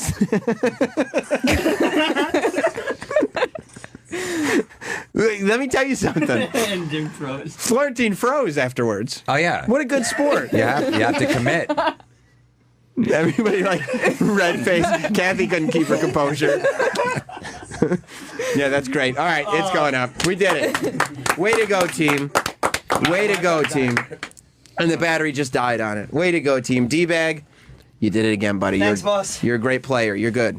You're good. And Florentine, we found the Jim Florentine approved mannequin challenge. Yeah, because then I figured I ruined in the beginning by walking in and punching him, so then I could stay still after that. Right. It was like De Niro. De Niro goes, I'm going to fuck this up. I'm Right. Robert De Niro. I'm going to blink. And Yeah. you're going to be. I'm going to first one. You're going to see in the mannequin challenge. Wait a minute, he already fucked it up. Except instead of blinking, you took the guy Yeah. who's prone to vomiting and you punched him in the stomach. Punching in the stomach is such a bully move, too. All right, well, listen. You can follow Jim Florentine at Mr. Jim Florentine or go to jimflorentine.com. A Simple Man is the new special that's out next Friday. That's December 9th, and it's available for pre-order on iTunes, Amazon, and at jimflorentine.com. And this is self-produced, right? Yeah. That's amazing. That's amazing. So everybody go download it. Well, I use the same crew that does Jim's specials too. Yeah. Yeah. Yeah. That's awesome. It looks amazing. The picture's phenomenal on it. You're happy with it? Yeah. Pre-order it now on iTunes, Amazon, and at jimflorentine.com, and you'll get it next Friday, a week from today, December 9th, and you'll get the whole thing. And this is the best way to do it because it goes like, there's no middleman. Yeah, and it's like $5. Right. Right. So it's $5, so it's cheaper for you. and it 5 or goes 7, right to- whatever it is. Yeah, Right And you to get it. Florentine, And there's so- DVD, CD, and that shit too. So, So whatever if you don't want to do digital, you can order the DVD. Thanks for hanging out, man. Absolutely. This is fun. You can follow Cathy. What is your prediction, wait, real quick, on how many hits I'll have by Monday morning? 3,500. I think we'll pass 3,000. Not by a lot, but we'll pass 3,000. right. Yeah, 3,500. And I think 3,500 is officially viral. I think, right? Really? 3,500? I think so, right? That's the standard I've What been do you using. think, Cathy? You're Yeah, you're a social media. Can you retweet it? I'll retweet it. Maybe. Yeah, maybe think about it. I don't know if you Okay. can or not. But what do you think it's going to get in terms of hits? I was People gonna love say seeing little a few twerps thousand, get yeah. punched in the stomach. Yeah, I was gonna say at least 4,000. You don't mind that? What if we say mannequin challenge, twerp gets punched in the stomach? Twerp? Kind of like how Zach and Miko was like nerd roast hot chick. Yeah, It's more viral that way. Not because you are a twerp. No, necessarily. You would never say that. But people like to see twerps get punched. A nice twerp punch. People like you, D-bag, like to see a twerp get punched. Technically, I could write D-bag gets punched because people like seeing douchebags get punched too. Right. Yeah. But twerp is good. I don't know. We'll figure it out. But what do you think in terms of hits? I think we're definitely going to exceed the one that we viewed recently. What are you talking about? 3,000? Yeah. We'll exceed 3,000? Yeah, we're gonna beat that one for sure. That's because then, guess what? If we can do better than 3,000, it officially means that Jim Norton and Sam Roberts is better than the entire company combined, which is huge for us. Sounds fair. That'd be great, right? Right? Oh, thank you all. You can follow Cathy Kelley at Catherine Kelley on Twitter and Cathy Kelley on Instagram. And is there any specific things that you want to plug people to see you at? WWE's YouTube channel? And Yeah, I'm on WWE's YouTube channel every week. and- WWE Network, right? Yeah. There it is. Thank you, Cathy. Thanks for having me. Thank you, Jim. And yeah, we'll see you on Monday. Don't forget, Jim Norton tickets are on sale now for New Year's Eve at the Tarrytown Music Hall in Tarrytown, New York. He'll be there New Year's Eve. Tickets just went on sale this morning. So if you want them, get them now. And if you're in Hartford, go see him tonight at jimnorton.com. Thanks, everybody. We'll see you on Monday.